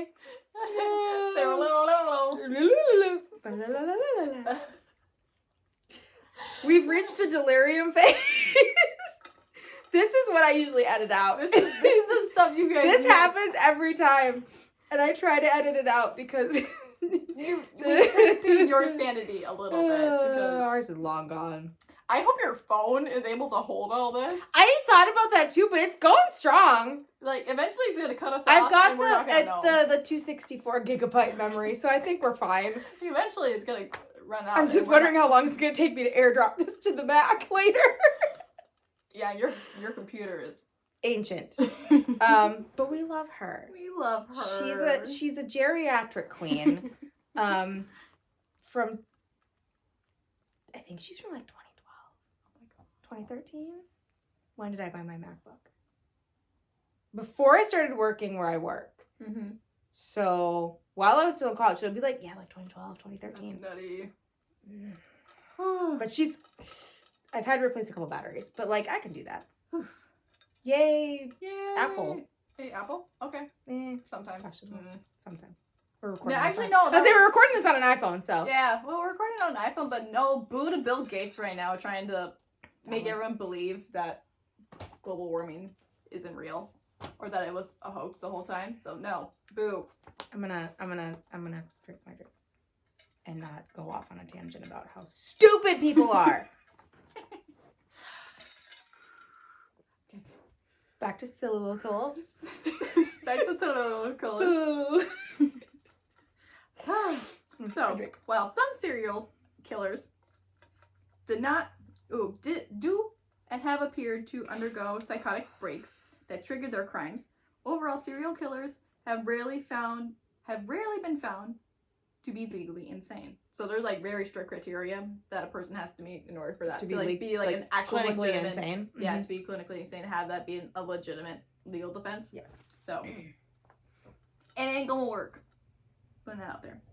So rather than most consistent psychology feature among serial killers appears to be extreme antisocial behavior. Mm-hmm. They tend to lack empathy, appear incapable of remorse, show no regard for law or social norms, and have a strong desire to revenge themselves against individuals or society at large by carrying out violent, terrifying crimes. Historians argue that serial killers have existed throughout history in ancient and medieval times, long before the concept of a serial killer entered popular parlance. Such murders were often thought to be the work of monsters, werewolves, or witches. When they were caught, many serial killers of the time were accused of, or even confessed to, committing the murders for supernatural purposes. So a lot of people would blame outerworldly effects for things. Or being possessed. Yeah, being possessed. It's like, oh, the spirits told me to do it. I mean, if you were drunk enough, the spirits might have told you to do it. It's a good thing we're not making a drinking game out of this. Oh my god, we would. No. Next year. Condition your livers. Though Jack the Ripper, an unidentified... Well, actually, no, that's not true now. It is technically identified. He's been identified now. He's been identified. Watch that episode if you haven't. Mm-hmm. That was one of our earlier ones. Yeah. I think it was episode 4 or 5. Yeah. Well, no, it was March. Yeah. So halfway through. Yeah. So 6. 5 or 6. What? I work with children. I almost understand. I would have punched you in the freaking nose. I hate it. If you work with kids right now, you understand. I've never hated a number, but I currently hate a number, and I want to punch anybody who says it in the throat. I don't, because Victoria, I'm not a little killer. Victoria's cackling and doing the. It's fucking stupid. Yeah, we will not actually iterate it here because I'm traumatized. Moving on, I will traumatize you with serial killer. I'd rather be traumatized with that, to be completely honest. Fair enough. So Jack the Ripper, a now identified murderer who was active in the late 19th century, is often called the first modern serial killer. The term serial killer itself was popularized in the later half of the 20th century when such murderers began to receive more significant media attention and drew heightened focus from increasingly sophisticated law enforcement agencies like the FBI, CIA, all that good jazz. Love it. Most of the famously documented serial killers were active in the 20th or 21st century, coinciding both with increased public interest in serial killer stories, as well as with heightened understanding of what motivates them, how they develop, and how perhaps their violent crimes could be prevented. So, with this I found some pretty commonly asked questions about serial. I shot myself in the foot with this. I have a freaking speech impediment, and I gave myself one of the hardest. We need a counter that says every time you say "serial killer." It's like a shot every time she says it, right? Myself? Every so often, I'm like, yeah, my speech stuff is fine, and then it's just keeping you humble. It's keeping me humble. Be humble. Be humble. Be humble. The serial killers are keeping me humble, guys. I mean, someone's gonna humble you. Might as well. Serial killer might do it. Yep. So what defines a serial killer? So someone who's committed more than 3 murders. That part I know. Yes. Literally took my first sentence out of my mouth. Most experts would define a serial killer as someone who has murdered at least 3 people over the period of more than a month, with at least some cooling off. Yeah, because it's different than spree killers. Exactly. And different than mass murder. Which is a type of spree killer, yeah. Mm-hmm. Some criminal psychologists go further, arguing that serial killers must have a deviant psychological motive, for example, sexual gratification or revenge, that goes beyond murder itself. So they usually have some grandiose idea of either themselves or another person that they're projecting onto. Next question is, are serial killers mentally ill? It depends. Typically, I think so. Typically, yes, though. I feel like stable humans aren't just around. Yeah, you would think. I mean, just an observation. Yeah, just a little observation. Some serial killers do exhibit symptoms of psychosis, while others are diagnosed with severe bipolar disorder. However, very few serial killers are considered mentally ill enough to be declared legally insane. Rather, the majority displays signs of psychopathy or sociopathy. In terms of diagnosis, they may meet criteria for an antisocial personality disorder. So, Yes. So they're not like crazy to the fact that like they can't be held accountable for their actions. They're not insane. They're just mentally unwell. Yes. But like to a violent degree. Yep. Are all serial killers psychopaths? No. Nope. Most demonstrate antisocial tendencies, including a lack of empathy, a disregard for law and the rights of others, and a lack of remorse. And many meet the criteria for either, like I said, psychopathy or sociopathy. Some serial killers, however, have been diagnosed with psychosis, schizophrenia.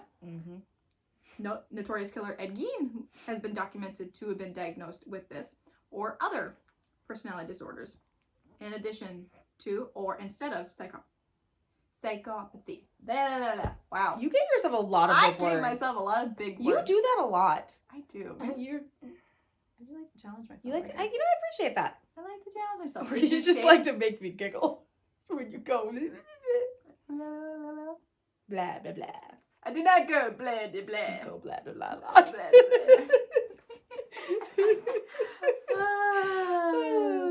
Good Lord. We still have a whole segment to go. Yes, we do. And to pull tarot cards. Yep. Sorry, guys. Actually, no. I'm not sorry. Sorry, not sorry. You signed up for this if you're here. Yes. If you're still with us, we love you. We love you. Gold star for you. Hearts the right way. Yeah. Cute. There's our thumbnail. Yes. Not me flipping off the camera at the beginning. That might be a little much. YouTube might not like that. YouTube might not like that. Are there early signs of a serial killer? Sometimes. Most serial killers have early history of trauma or neglect. Some, but not all. Keep in mind, just because someone has trauma does not mean they're automatically going to be a bad person. And just because someone had a good childhood does not automatically mean they're going to be a good person. Imagine if every person who had some sort of trauma ended up being a serial killer. Oh my god, we'd all be dead. It'd be like the Hunger Games. Literally. That's a theory.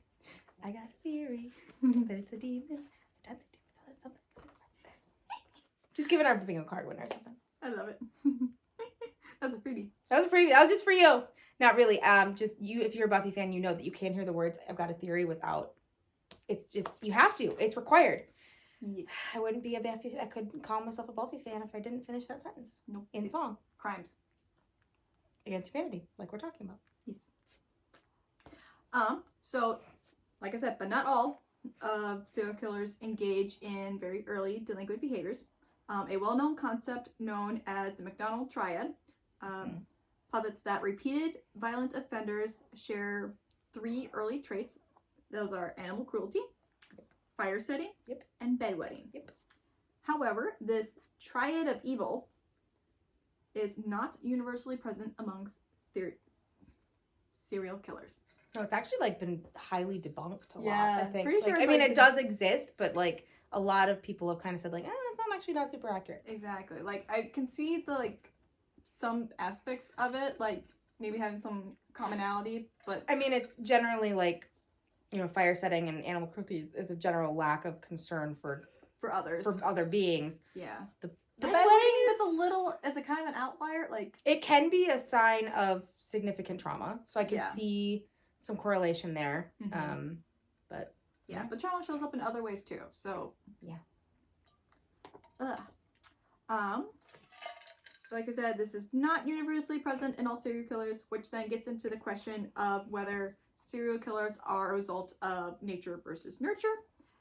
That has a long fascinated psychologists that they still debate a lot, because sometimes it is a mixture of it. And if you're raised in an environment that totally sucks and you are raised to devalue human life, more than likely you might turn out. You're more likely to stab a bitch. I'm nice about it. She's just blunt. We like it. We have to have that friend who just says it like it is. I'm just providing a service. Good job. Many serial killers have suffered terrible childhood abuse, suggesting an environmental component. However, antisocial personality disorders, like we mentioned before, and are thought to be pretty present in many serial killers, has significant genetic roots. So, if someone in your family has that, or like your like parent, you are more than likely to inherit the genetic roots of it. Thus, DNA does likely influence later development of extreme homicidal tendencies. So there is a nature component there. Some people just got fucked up genetics. Yep. Bad genes. You know? It happens. Yep. I was gonna say, I've inherited I can speak to something about that. Yeah. As she fixes the hearing aid. Thanks, Dad. I am truly your daughter. Mm-hmm. Got the bad eyes, the bad ears. Thanks, My dad gave me bad hips, so... Right, and bad joints. I'm right there with you. There you go. Thanks, Dad. It's all good. Even though you're dead. It's okay. It's been long enough we can laugh about it now. Exactly. It's like, as long as you make the first joke, then we're done. I choose to make jokes about it because that's how you deal with grief. Cope. So we're going to flip it around a little bit. We've had some questions about serial killers. Now we're going to flip it back onto us. Why are we so obsessed with serial killers? Why are we as society, like, so intrigued by it? We're morbid as fuck. I'm not going to argue that. People sold tickets to executions in the freaking, like, King Henry VIII era. Exactly. And, like, paid extra money to be in the splash zone. That's a level of commitment that I will never go. I don't like bodily fluid. Like, blood is one that doesn't really bother me. Mm-hmm. So, like, I feel like I could sit. But would you want to? Depends on who's being executed, if we're being completely honest, because there's a few people in this world I would happily get splashed on to watch decapitate. We won't talk about who, because I might... That matches this color? Yes, it does. I'll stop right there for the sake of not being put on some sort of watch list, but... well, you know we're already on something. Okay. I would be surprised if I wasn't. All right. But no, in general, no, I have no desire to watch a person lose a body part via chopping. But yeah, you're right. That was like a source of entertainment. It was a thing. It was weird. Weird. Well, people kept it weird. Of course, this is also the same era in which they used to watch people consummate marriages, which is a whole other side of it. That's weirder to me than the decapitation thing. That's like, weird. There's an aspect of justice to a decapitation if they genuinely committed like a horrendous crime, but like... Why? Why? Anyway, I digress. People are weird and fucked up. Yep. That is and we're going to get into where why a little bit. We're going to land on right there. So our brains are programmed to pay attention to like disaster, calamity, like the extreme, because for some reason our brains have an easier time of latching onto the negative than the positive. That's why we always get bad news and stuff more than positive news and whatnot. So an interest in serial killers fulfills the psychological need. True crime often provides an adrenaline rush that can be pleasurable when experienced in a safe environment. Okay. That serial killers tend to appear normal until they're caught can also fuel a desire to learn the signs so that we're not caught unaware. That makes sense. Like that. Yeah, it's like, what can I do so I don't Darwinism, like survival instinct. Exactly. It's like, that makes sense. Don't want that. What do I need to do? How do I avoid it? Learn about that so that doesn't happen to me. That tracks. That makes survival sense. Instincts. There's some animalistic instinct in there that's driving something. Mm-hmm. Serial killers, they commit horrible crimes that should and do repulse us. But alongside that disgust and fear that serial killers trigger, there often exists a morbid curiosity. Like we were talking about, we are morbid beings. We are. We want to learn more about them and examine why they do what they do. This is the cause for both the individuals and society as a whole. Indeed, the societal fascination with serial killers can be seen in countless books, TV shows, podcasts, movies about serial killers, not all of which paint the murderers in a purely negative light. Mm-hmm. Some glorify them. Dexter, for one. I do like Dexter. But the good serial killer. Good. For the majority of the time, he was only killing people who truly had it coming. I don't know. I would say vigilante more than serial killer. Yeah. I digress in a few areas. There's a few that where I was like, that might have been unnecessary. Yeah. But you know, well, everyone makes mistakes. Exactly. While it's certainly possible for an interest in serial killers to go too far, a fascination with evil is not inherently psychologically unhealthy. So it's like having like not psychologically healthy. Because we're not completely unhealthy. It's like my number one favorite thing to watch is things that are dark and morbid. Yep. Some experts pose that interest in serial killers is fueled by our general desire to understand the unknown and to feel secure in our own lives.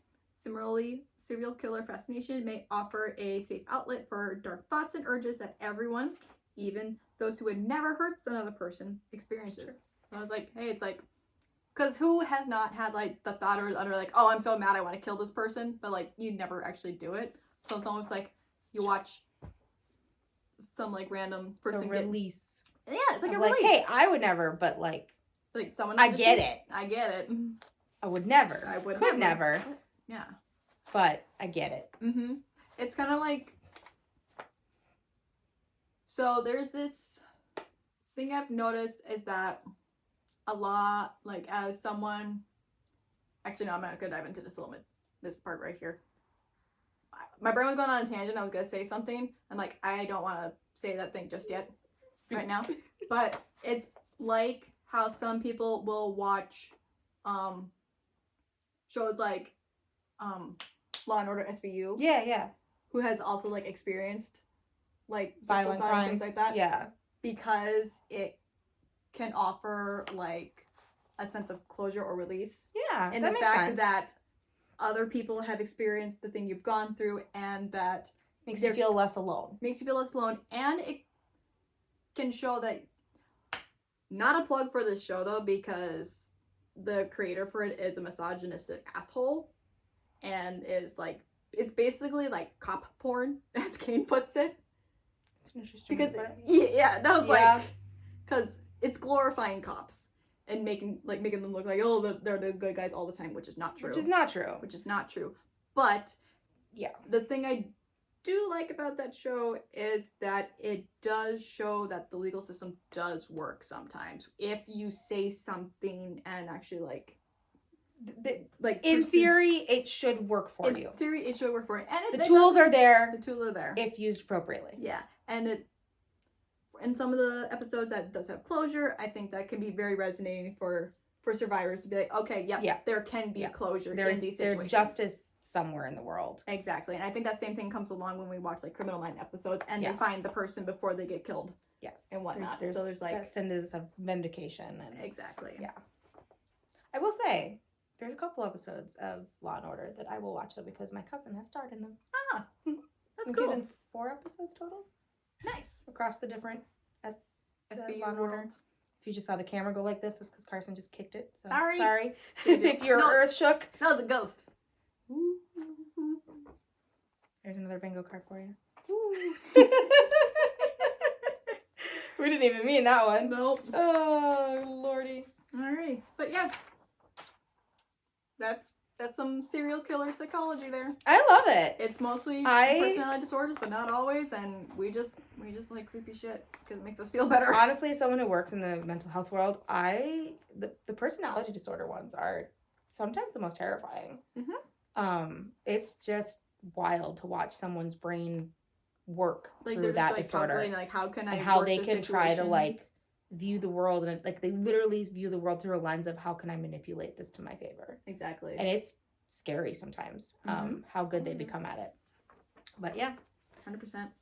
Should we get spooky with it? Let's get spooky with it. We've made it to the last segment. Woohoo! Mine is not terribly long, so I promise to keep it moderately short. Mine's not too bad either. I only have 2.5 pages for mine. So. I have 3 pages. Okay. So, not bad. We're almost there. Victoria's like, oh my god, are we done yet? Did you shut up ever? Hey, look at that progress. She's knitting. She's showing us her progress. It's beautiful. She's doing great. You're doing such a good job. So, to begin mine, I went kind of a weird route on this because I do love all things spooky, paranormal, ghost stories. I have personal ghost stories as early as 6 years old that I've experienced. We'll get into those another day. So I couldn't, like you with the true crime, I couldn't pinpoint one particular ghost story that really stuck out. Yeah. But I did have a very fond memory of a collection of ghost stories and scary stories that we're going to talk a little bit about and do a deep dive in. So I'm going to begin by telling you one of those stories, and I'm going to see if you can guess what I'm talking about. Okay. This is called A Room for One More. Okay. A man named Joseph Blackwell came to Philadelphia on a business trip. He stayed with friends in the big house they owned outside the city. That night, they had a good time visiting. But when Blackwell went to bed, he tossed and turned and couldn't sleep. Sometime during the night, he heard a car turn into the driveway. He went to the window to see who was arriving at such a late hour. In the moonlight, he saw a long, black hearse filled with people. Ooh. The driver of the hearse looked up at him. When Blackwell saw his queer, hideous face, he shuddered. The driver called to him, "There's room for one more." Then he waited for a minute or two and drove off. In the morning, Blackwell told his friends what had happened. "You were dreaming," they said. "I must have been," he said. But it didn't seem like a dream. After breakfast, he went into Philadelphia, spent the day high above the city in one of those new office buildings there. Late in the afternoon, he was waiting for an elevator to take him back down the street. But when it arrived, it was very crowded. One of the passengers looked out and called to him, "There's room for one more." Yeah. Oh. It was the driver of the hearse. Nope. "No thanks," said Blackwell. Smart man.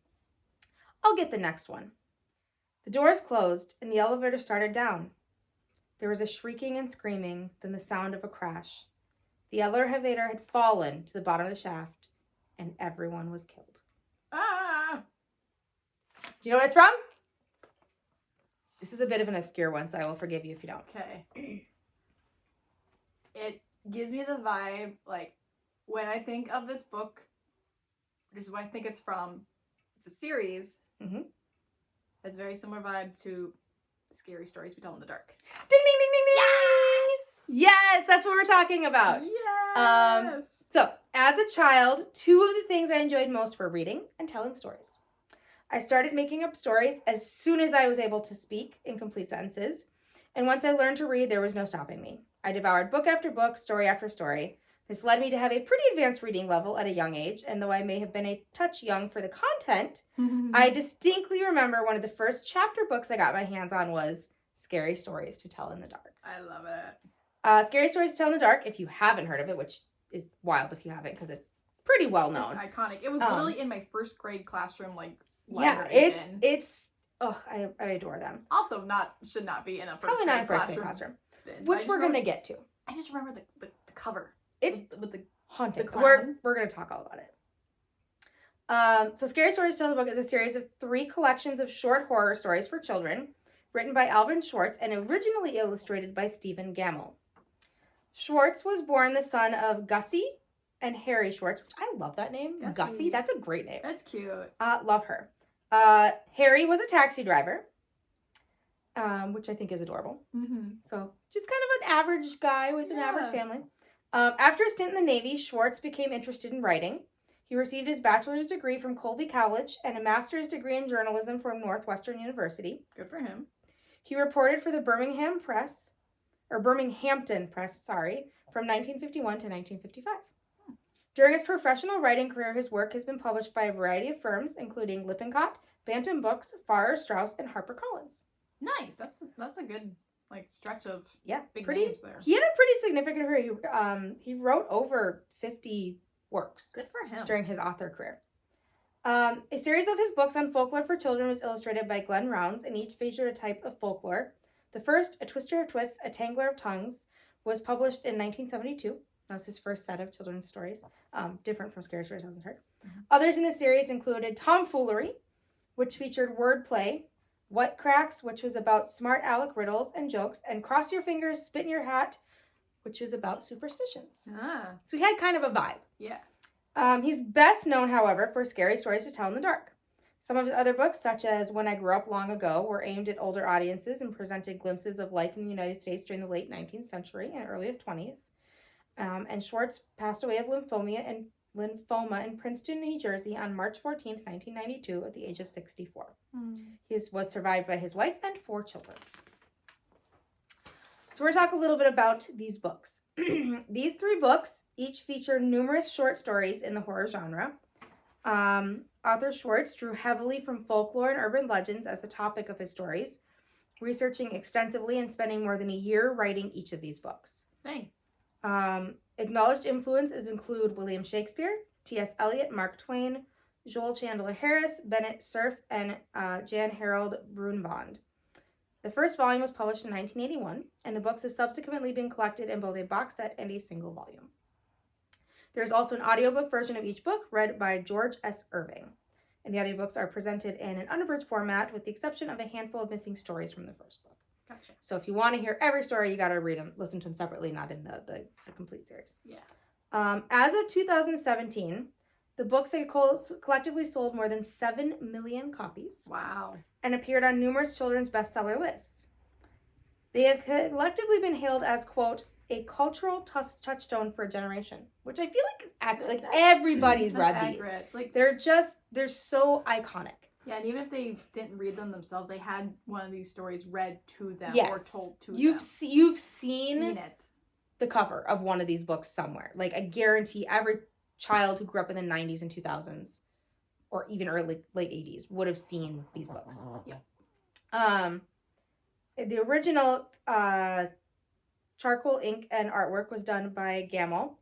Has often been singled out for praise. And even in as far as 2019, there was a film adaptation of the same name, with generally favorable reviews from critics. Although I will say I didn't love it. I have seen it. It's okay. I've not seen it. It's genuinely creepy, but I think didn't match the spirit. It just felt one note. If I had critics for it, it's genuinely creepy, but it's kind of missed the mark a little bit. You see it coming a little too much. Oh. Like, it's a little predictable. Gotcha. I like scary stories. Scary stories. It's my little killer. I like horror movies to catch me off guard. Yeah. And like sideswipe me. Which doesn't happen very often, I feel. Anyway, there were new editions of these books printed by HarperCollins with new art in 2011, made the art done by a man named Brett Hellquist, although this has caused mass controversy among fans of the original. We want the original art. But there's a reason that this happened. Oh.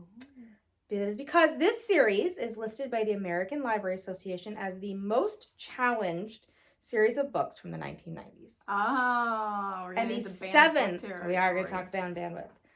They are the 7th most challenged books from the 2000s. Gotcha. It also made the list in 2012. Complaints are typically centered on its violence, disturbing subject matter, and potentially unsuitable for young readers. Which, to be valid, like, if you are like a first grader and reading this, I could see some of that. But I don't think it was intentionally aimed at that age category. This is definitely aimed at more of like a late adolescence, early middle school, like preteen era, get into like spooky kind of vibe. Which things. Honestly, I mean, the games kids are playing nowadays is nothing. Like, this is nothing compared to child's play. This is like a drop in the freaking bucket compared to the god awful stuff they play. Regardless, I digress. So these typically, these concerns subject around those, but also had religious concerns. Okay. Always.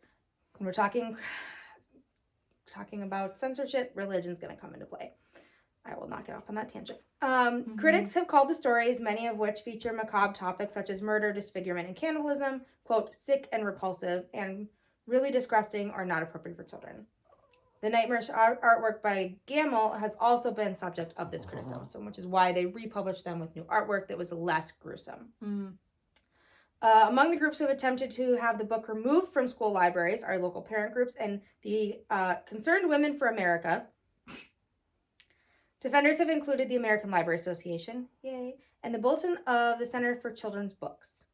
Defenders of the book have also claimed that they aimed at, quote, middle school kids who are perfectly able to cope with this kind of thing, and that the stories, quote, help children deal with the reality by putting faces on what they're afraid of. I like that. I found one particular article that on medium.com, which is more or less just like a forum where people can write like reviews on things and like make commentary, but like in a more professional manner, I guess, is how I'd explain it. Okay. But there was a member named Caitlin who talked about the controversy over the series. And she tells of how the books helped her as a child to face the realities of life. She said, quote, Schwartz seems to have had multiple goals with scary stories to tell in the dark. On the one hand, he was simply a passionate collector of folklore looking to make it more accessible for children. On the other, he didn't want to do it in such a way that shied away from the realities of the world that everyone eventually encounters.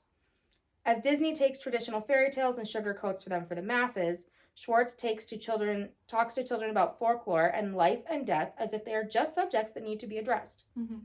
Instead of happy endings, he seems to say, here there be monsters. Here is the world and all of its dark corners. But it's okay. To be afraid is natural. Death is natural. And you don't have to be alone in facing it. I like that. Which I kind of like. She makes reference to the, quote, paradox of horror, which is a whole other thing. And I kind of started to deep dive into it. And I realized, like, it would take forever. But it is an actual research topic that there's currently active studies going on about. And it says that several psychologists have studied this correlation between people who suffer from anxiety and the over or excessive consumption of horror stories. There has been evidence so far in these studies that those with anxiety seek out horror as a means to work through fears in a controlled manner. Mm-hmm. Colton Scrivener, who is a psychologist at the Arizona State University and is one of the kind of leaders of this study, he recently authored a book titled Morbidly Curious, as Science Explains Why We Can't Look Away. So it kind of ties into what you were talking about. Exactly. I was just thinking that. And he's pioneered much of this research. Yeah. Regardless of which of the argument you fall on, Alan Schwartz didn't care. His children often state that he would say he was proud of the publicity his books got, good or bad, that he viewed it as his work staying relevant, and he was happy that people were still talking about them. He was even quoted as saying, and he quotes, "When I die, I want my New York Times obituary to say I had some of the most banned books in America." Yes. That's a good acclaim. He got his wish. Good. On March 16th, 1992, when the Time published the following, quote, Alvin Schwartz, a best-selling author of children's books, many widely praised for their wit and folklore, but some criticized as unduly scary for young readers, died on Saturday at Princeton Medical Center in Princeton, New Jersey, at 64 years old. If nothing else, whether they enjoy the macabre stories of these controversial books or not, we can all learn from Alvin not to take others' opinions of ourselves too seriously. And to finish, I will leave you with one of the most haunting pieces of poetry I know. Oh boy. And this is the story. This is the piece that I most vividly remember from reading these books. Mm-hmm. This is the one that always made me go, and it's a little poetry, and actually there's a song that goes with it that I'm not going to sing, but we can. I'm going to pause for just a second. All right. So, wait. Sorry. Let me call. Hi, honey. You like a sign? We're still recording. Phone incoming. Phone incoming.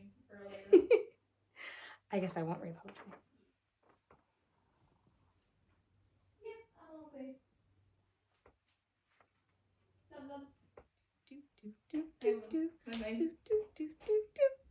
You should grab the tarot cards on the way by because we're going to need those soon.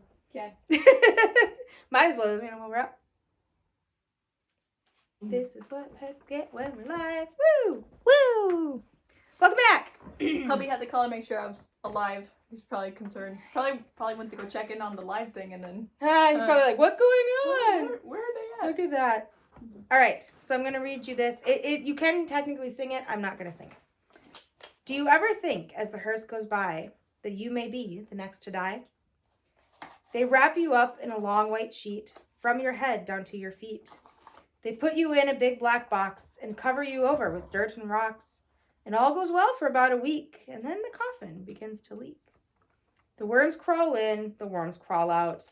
The worms play pinochle on your snout. They eat your eyes, they eat your nose. They eat the jelly between your toes. A great big worm with rolling eyes crawls into your stomach and out your eyes. Your stomach turns a slimy green, and pus pours out like whipping cream.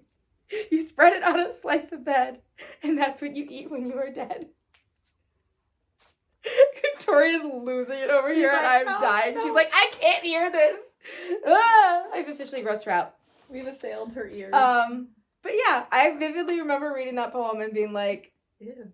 the worms crawl and worms fall out specifically is the one that like gets me. But there we have it. I love it. They're reading those and watching CSI at like 5th grade probably explains where we are right now, for me at least. Yeah. All right. Tracks. Spook me out, girl. Take us home. The home stretch. Home stretch. Finish strong. Goes to you. I will hold on to these. Alrighty. Home stretch. All right. Picture it. Mankato, Minnesota, 2005. All right. Very Sophia. You're 8 years old. You just spent the evening at a friend's house giggling. I was actually 16 years old. Well, I was 8. We just aged ourselves. It's okay. It's fine. It's fine. But yeah, you just spent an evening at a friend's house giggling over fortunes you made with your cootie catchers, played Club Penguin in her dad's computer room, and drank way too much root beer. Winding down for bed, you put on a movie, and eventually you fall asleep. However, you being you have trouble sleeping at other people's houses and wake up in the middle of the night. The glow of the TV that is still on draws your attention to the image of a woman in a fancy medieval dress floating. Ooh. And then not only that, she is almost see-through. Spooky. Your attention is piqued and you are sucked into the tales of the ghost that haunts the castle and the reenactments that tell the horrors of the era and where they lived. I think this is my first encounter with my first real taste of the paranormal genre of TV shows and what kickstarted my interest in the spooky and macabre. Now it has been years since this happened, and like literally I woke up, the TV was on, I was like, that was 20 years ago. This is like 20 years ago. It's 3 a.m. and I'm sleeping over at this friend's house. And like, I could not fall back asleep. And I was like, what is this? Nothing good happens at 3 a.m. Nope. But yeah, I cannot recall what this exact TV show was. But diving into the internet and searching for early 2000s ghost shows, I found some promising contenders. So we're going to go into a couple of these. So some classic 2000s TV. This was my youths. So... I found 5 shows that I think are the strongest contenders, and then out of those 5, I have 2 that I'm going to dive into. Beautiful. A little bit. Let's that see how I many think of are these the I've most also likely watched. I think this show was. Okay. So, we'll see if you know any of them. See if I know any of them. First one was Scariest Places on Earth. Mm-hmm. Most Haunted. Oh, yes. Ghost Hunters. Not to be confused with Ghost Adventures. Very different. Ghost Hunters was better. Yeah. Controversial take, but... Yeah. I would agree. Zach Baggins is kind of a D-bag, so... He's a D-bag, and he also just... too much. He's too much. Just overly hypes it, like, to the point where, like, that cuts into the... Mm-hmm. You're trying too hard, buddy. Yeah. You know, you're just trying. It's too much. Mm-hmm. Just take it down a notch. And then the last 2 are Most Terrifying Places in America, and then the last one, A Haunting.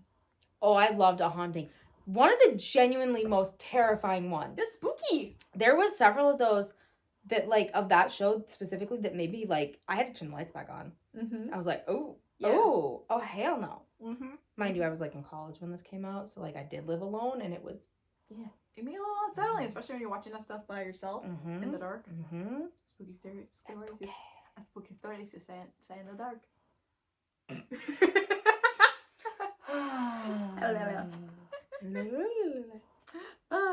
So all these shows, they feature different directions of storytelling, but a common trope a lot of these would feature narration or interviews with people that played over reenactments of the events or live footage investigation styles. Of these shows, I listed, I believe, A Haunting or The Scariest Places on Earth are the most likely to be the one I viewed that evening. That tracks from what you were describing of it, yeah. Exactly. Because, like, I vividly picture it was, like, a reenactment along with, like, B-roll shots of, like, the castle and, like, maps and things, but then also, like... That definitely feels like Scariest Places on Earth kind of vibes. Yeah. It was like, it was hard to tell. But yeah, so I'm going to dive into both these shows a little bit. I'm here for their it. histories and, like, they were both different very stylistically, but very similar at the same time. Mm-hmm. So, first we're starting out with Scariest Places on Earth. Love it. It was an American paranormal reality television series that originally aired from October 23rd in 2000 to October 29th in 2006 on Fox Family and then later ABC Family. The show was hosted by Linda Blair with narration by Zelda Rubinstein. The show featured reported cases of the paranormal by detailing the location's history and then sending an ordinary family to visit the location in a reality TV style vigil. Nope. Yeah, like, no, I don't want to do that. It's like literally taking the question, would you stay in a haunted place with your family overnight for $100? Like, the answer is no. The answer is no. Not even a little bit. Mm-mm. The show featured famous locations around the world and would focus either on local legends like the Jersey Devil, mysterious or malicious events like murder, and of course highlighted the paranormal presence that the places held. Some of these locations included Alcatraz Island, the Borden House, and they would even go to international locations like the Catacombs of Paris and even the Colosseum. Which was haunted as fuck. Very, very much so. I mean, how could it not? How could it not be? Scariest Places on Earth faced many controversies over the years as there was allegations of falsifying, over-centralizations, and misrepresentation of information. All right. The main controversy of the show was that it was accused of fabricating some of the aired events. According to the documentary crew for a film on the Vasilla Axe murders, the segment which profiled the murder site, the Josiah B. and Sarah Morehouse, contained numerous falsities. Among the allegations where it featured a fake newspaper reproduction, photos of an unknown family presented as the murder victims, and an actress posing as a town resident. So not even someone actually like involved with things. Shady. So not even an actual newspaper clipping. It was clearly like fabricated. Lame. Yeah, it's like people don't cheat. People pay attention. There's enough scary ass shit in this world just on its own. We don't need to cheat. Exactly. Additionally, in the episode, Devil Hunters crew featured in the segment on the Jersey Devil claimed that the segment, which ran 13 minutes in length, had been edited from 2 days worth of footage. That numerous details that were left in were sensationalized or added in post-production. So they literally took 2 days like to film everything and only got 13 minutes. They chopped it down to 13 minutes worth of shit, and what they left in was like blown out of proportion or edited so heavily that it wasn't. It made it look like something it wasn't. Exactly. Lame. Very, very lame. In a 2001 interview with Larry King, host Blair explained the series. Of course, Larry. Right, going on with Larry King. I also love that it's Linda Blair. Yeah. You know who that is, right? Kind of. She was in The Exorcist. Oh. I don't think I've actually seen The Exorcist all the way through. I've only seen like a little bit of it. Which one's not? We'll wait. I live under a rock. And we're educating her. Don't worry. Don't worry. I'm working on it. We definitely need to watch The Exorcist. Yeah. At some point. All right. As Blair explained, when we were kids, we used to tell ghost stories, but as we've gotten older, I have friends who are scientific researchers, and I ask them questions. My mother has passed on. I choose to think she's in a wonderful other place that we will all go. But I think that some people are trapped here. Well, these are the places that people have talked about for years and years that they go in, and you'll physically feel something is wrong. Some people do see things, whether it's in the mind, we don't know. Scariest Places on Earth is available, has some episodes available for viewing on YouTube, and supposedly has some episodes available on Tubi. Those are the places that I've seen. I don't watch it, so I don't know. Yeah. It's like a free TV service. I don't. It's okay. I've heard of it, but I've never tried it. Yeah, so. It's okay. A lot of ads, but Degrassi's on it. So does that. Degrassi's also on Prime. Oh. Noise. Yeah. We're winding down. We're fading fast. We're getting there. I don't know. It's almost there. Tired. So that's my first guess at what I think the show might be, which is feels like it could be a good contender. Like, with just, like, the, like, castle aspect of it makes me think that's likely. Mm-hmm. But that doesn't mean it couldn't be something else. Exactly. So now we're going to get into my second guess of what I think the show was. A haunting. So fucking creepy. I know, it is creepy. So creepy. So, A Haunting is another American paranormal drama anthology TV series that depicts eyewitness accounts of alleged possession, exorcism, and ghostly encounters. Mm-hmm. The show originally aired from August 6, 2002 to November 9th, 2007 on the Discovery Channel, which makes me more suspicious that this is the show I watched, because the movie we put on was on TV, and I think it was like a Discovery Channel, like something we were watching before bed. That's possible. That's what is making me... Although, wasn't the other one on, like, Fox or something like that, or ABC? Yeah, that could have been so, like... It could have been one or the other, because if it was on ABC, we likely were watching, like, a Disney movie or something before bed. But if it was, like, Discovery Channel, we might have been watching... I feel like it depends on, like, if you were watching, like... I mean, this is the era of, like... Did you have cable, or did you have regular TV? Because if you had regular TV, ABC, like, ABC, CBS... NBC would have been on, like, a standard with you wouldn't had to have cable to watch those, whereas, like, Discovery you'd have had to have cable or, like, DirecTV or something at that time frame to watch it. So if you're depending on what your friend's family had. Yeah, I don't recall, but probably I don't think they had cable. So it was probably. We're getting into the nitty-gritty of it. We're using our detective skills. Yeah.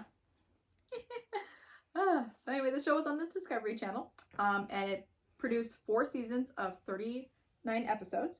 That's a lot of flipping episodes. That's pretty good for an early 2000s show. Because usually they got cut after 2 seasons.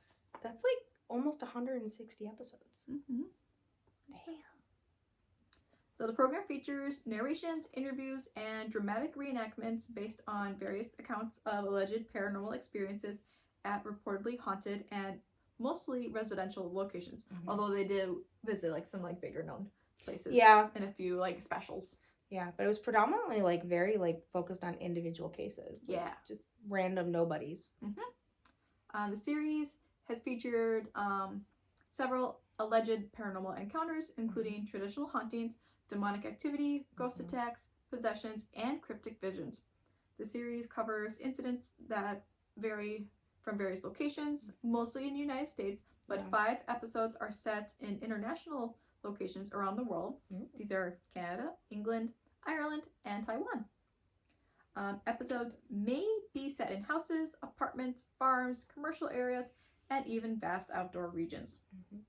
Most episodes present several accounts of paranormal experiences through cinematic reenactments, which are accompanied by commentary from the eyewitnesses and investigators themselves.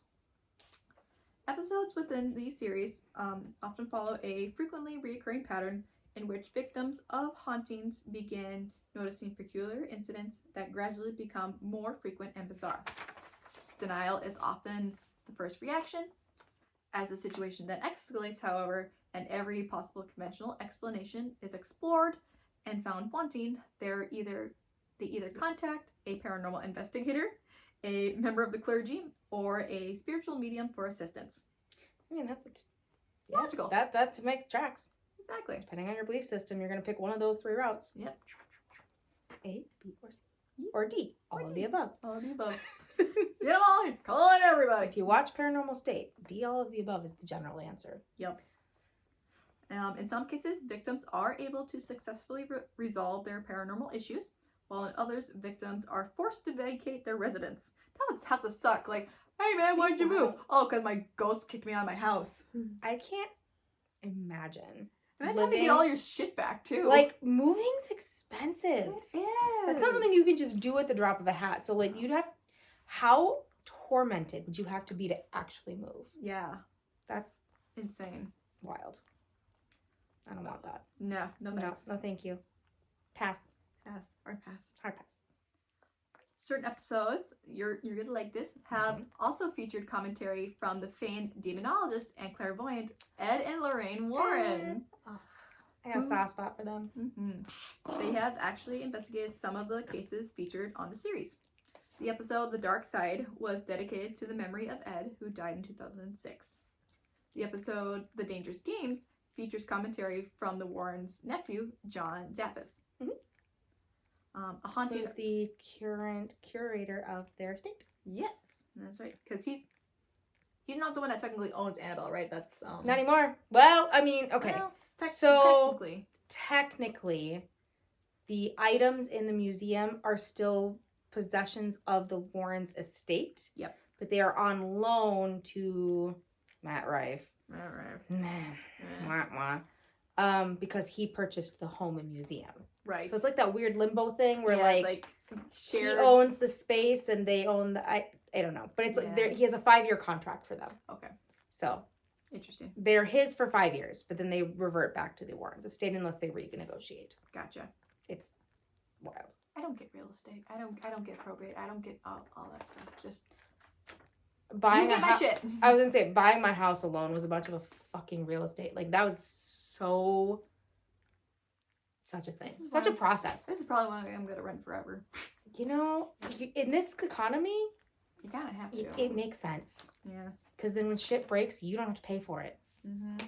When shit breaks in here, I have to pay for it. But I also pay less in my mortgage than anywhere I would pay for rent for an entire house. It's a weird give and So take. it's kind of you can't win either way. Nope. So, A Haunting originally began as 2 feature-length specials, A Haunting in Connecticut and A Haunting in Georgia, which were developed... I didn't know those were connected. I've seen both of those. That's like the OG episodes that, like, A Haunting is like a spinoff. Yeah. Oh, that makes so much sense. I've seen both of those. Haunting in Georgia is fucking creepy. If you've never seen it, it's super good though. I think I've seen it. I can't remember. I mean, I probably would have. Haunting in Connecticut is the more common one. I think that's the more popular That one I have seen. I don't think I've seen Georgia though. But Georgia was creepier in my opinion. Valid. These episodes were developed by Allison Erkenlens, who has served as head writer. The specials were executively produced by Tom Naughton and Nicholas Ballard. I don't know why I left those in there. Like, okay. These are the people that help make it cool, make it happen. Thanks. Good on you, dudes. Not usually facts I leave in there, but they based on strong ratings. A Haunting then became a weekly series on the Discovery Channel in the fall of 2005, which was produced by Larry Silverman. According to Silverman, the show's writers searched for stories, and then the show's writers would search for stories and then filter out accounts with enough sustainable content. He has further added that episodes were strictly based on the accounts of the victims, although the Discovery Channel did compel the show's producers to sanitize certain case histories due to their either graphic sexual and violent content. So I'm sure some of these things were probably bigger than what they actually were. They were probably like watered down a little bit. Wild. Yeah. Because some of them were graphic, like violent, scary. Yeah. But all right. Bill Bean, whose real life experience. That's a fun name. I know, that's a fun name. That. Bill Bean. Bill Bean. Love it. Here for it. Whose real life experiences were first featured in the episode House of the Dead, claimed the show's producers left out some of his story and that some content was altered. So, a real life person confirming. I feel like it's fairly normal in like any kind of documentary-esque. You kind of have to. You've got to fit it within the time constraints, but also like and make it consumable. Exactly. Yeah, I get that. So, if any of you are interested in watching The Haunting, it is available for viewing on Hulu, Tubi, HBO Max, and the Roku channel. I think there's a couple other spots too. It used to be on Netflix, but I don't think it is anymore. Yeah, so based on those 2 descriptions, I'm pretty sure it was a haunting. Probably. But I don't know. Who knows? We'll never know. But you know what I know the spookiest fact about Unless we go through all the effing episodes and find it. Oh my god. That's that would be an undertaking. Brain boggle. Like that one! We could go through all the descriptions and find any that mention a castle. Yeah. See if we can. That would be cool. Project. Yeah, it would be a project. I thought about doing that for this. I'm like, that's too much. That's a lot of work. You want to know the spookiest fact about all this, though? Yeah. The friend's house who I stayed at, her name was Kelly. We've come full circle. My journey into the spooky and macabre started with a friend named Kelly, and now it's just continue on. With a different friend named Kelly. Hers was spelled with a Y though, not an I, so it's different. It's not the same. Not the same. She probably had. Shout out to my girl Kelly Smith. I haven't talked to you since like I think 6th grade, but hey, but some weird chance you're watching. Yeah, you're cool. Thanks for inspiring all this. Yeah, thanks for getting me into all this. I love it. By letting you sleep over at our house. Yeah. Well, we've almost reached the end, y'all. Yeah. We survived! Woo! We have decided, we were talking about this before the live, that we're going to switch things up for year 2 with our tarot topics. Because, why not make it more challenging? Yay! We are going to, rather than draw a card and use that as our inspiration for both of us, we're going to each draw a card and have to use that for inspiration. So we get a little more diversity in our topics. Yes. All right. So, would you like to draw first, my Let's do it. Alrighty. This is the deck we use. It is, you grabbed the Slayer. Well, this is my Buffy deck. We use this deck, or we have one that has, like, the information on the cards. Forgot to grab that one. No, I think this one's fine. We can look it up. It feels appropriate to use the Buffy deck on Halloween. Mm-hmm. So I'm going to fan it away from you so you can't see it. And I'm going to let you pick whatever card speaks to you.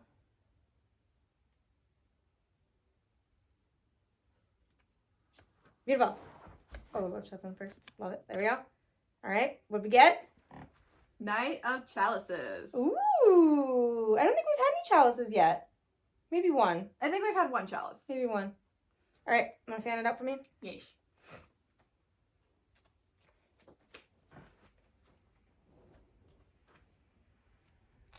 Not even gonna look. All right, this is mine.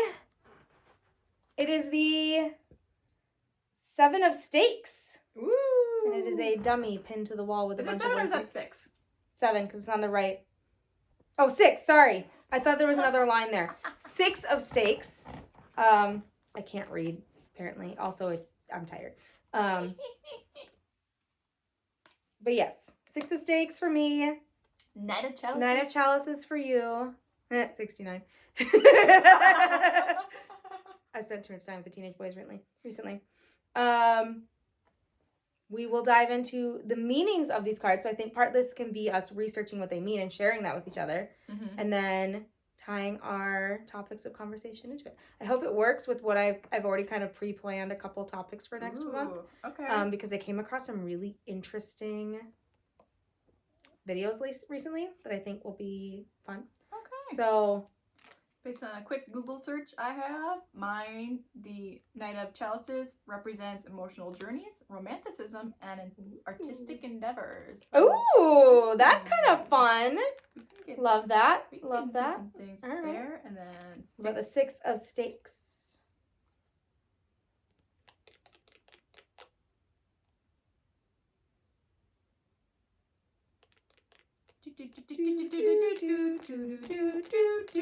All right. Signifies success, victory, and public recognition for hard work. Ooh, I like that. Which you fully deserve. Yeah. Yeah, that's a topic we're not going to get into here. We don't have the time to unpack that. No. We're already sitting past the 2-hour mark, I think. Yeah. Yeah. Yeah. Yeah. We did it! We did it! Yay! Yay! 1 year of podcasting. 1 live show sort of completed. We've done it. We've survived. I will be shocked if anybody is still here with us, but if you are, thank you for support. Hey, maybe then our goal for year 2 is we need to get that 1,000 follower mark so we can actually do a live. On YouTube, it's only 50. 50 followers on YouTube. We can do an actual live. So go follow, hit that subscribe button, share it with your friends, get us some fans, so we can do an actual live next year. That'll be so much freaking fun. And we will give out bigger prizes next year. But this year, if you did play along, if you have your bingo card, send it to our Instagram DMs And I will get your deets from you, and I will get you your prizes. Yay! Crazy. Do we want to share what the prizes are, or let it be a surprise? I think you should be surprised. Okay. They're good. It's fun. There's fun. There will be treats and fun things and merch. If Kelly can find what she did with it. It's somewhere. It's buried somewhere up in my craft room. It's somewhere. It's fine. I'll dig them out when you win them. But I think with that, I've been Kelly. I've been Carson. And this has been Weird Shit Wednesday!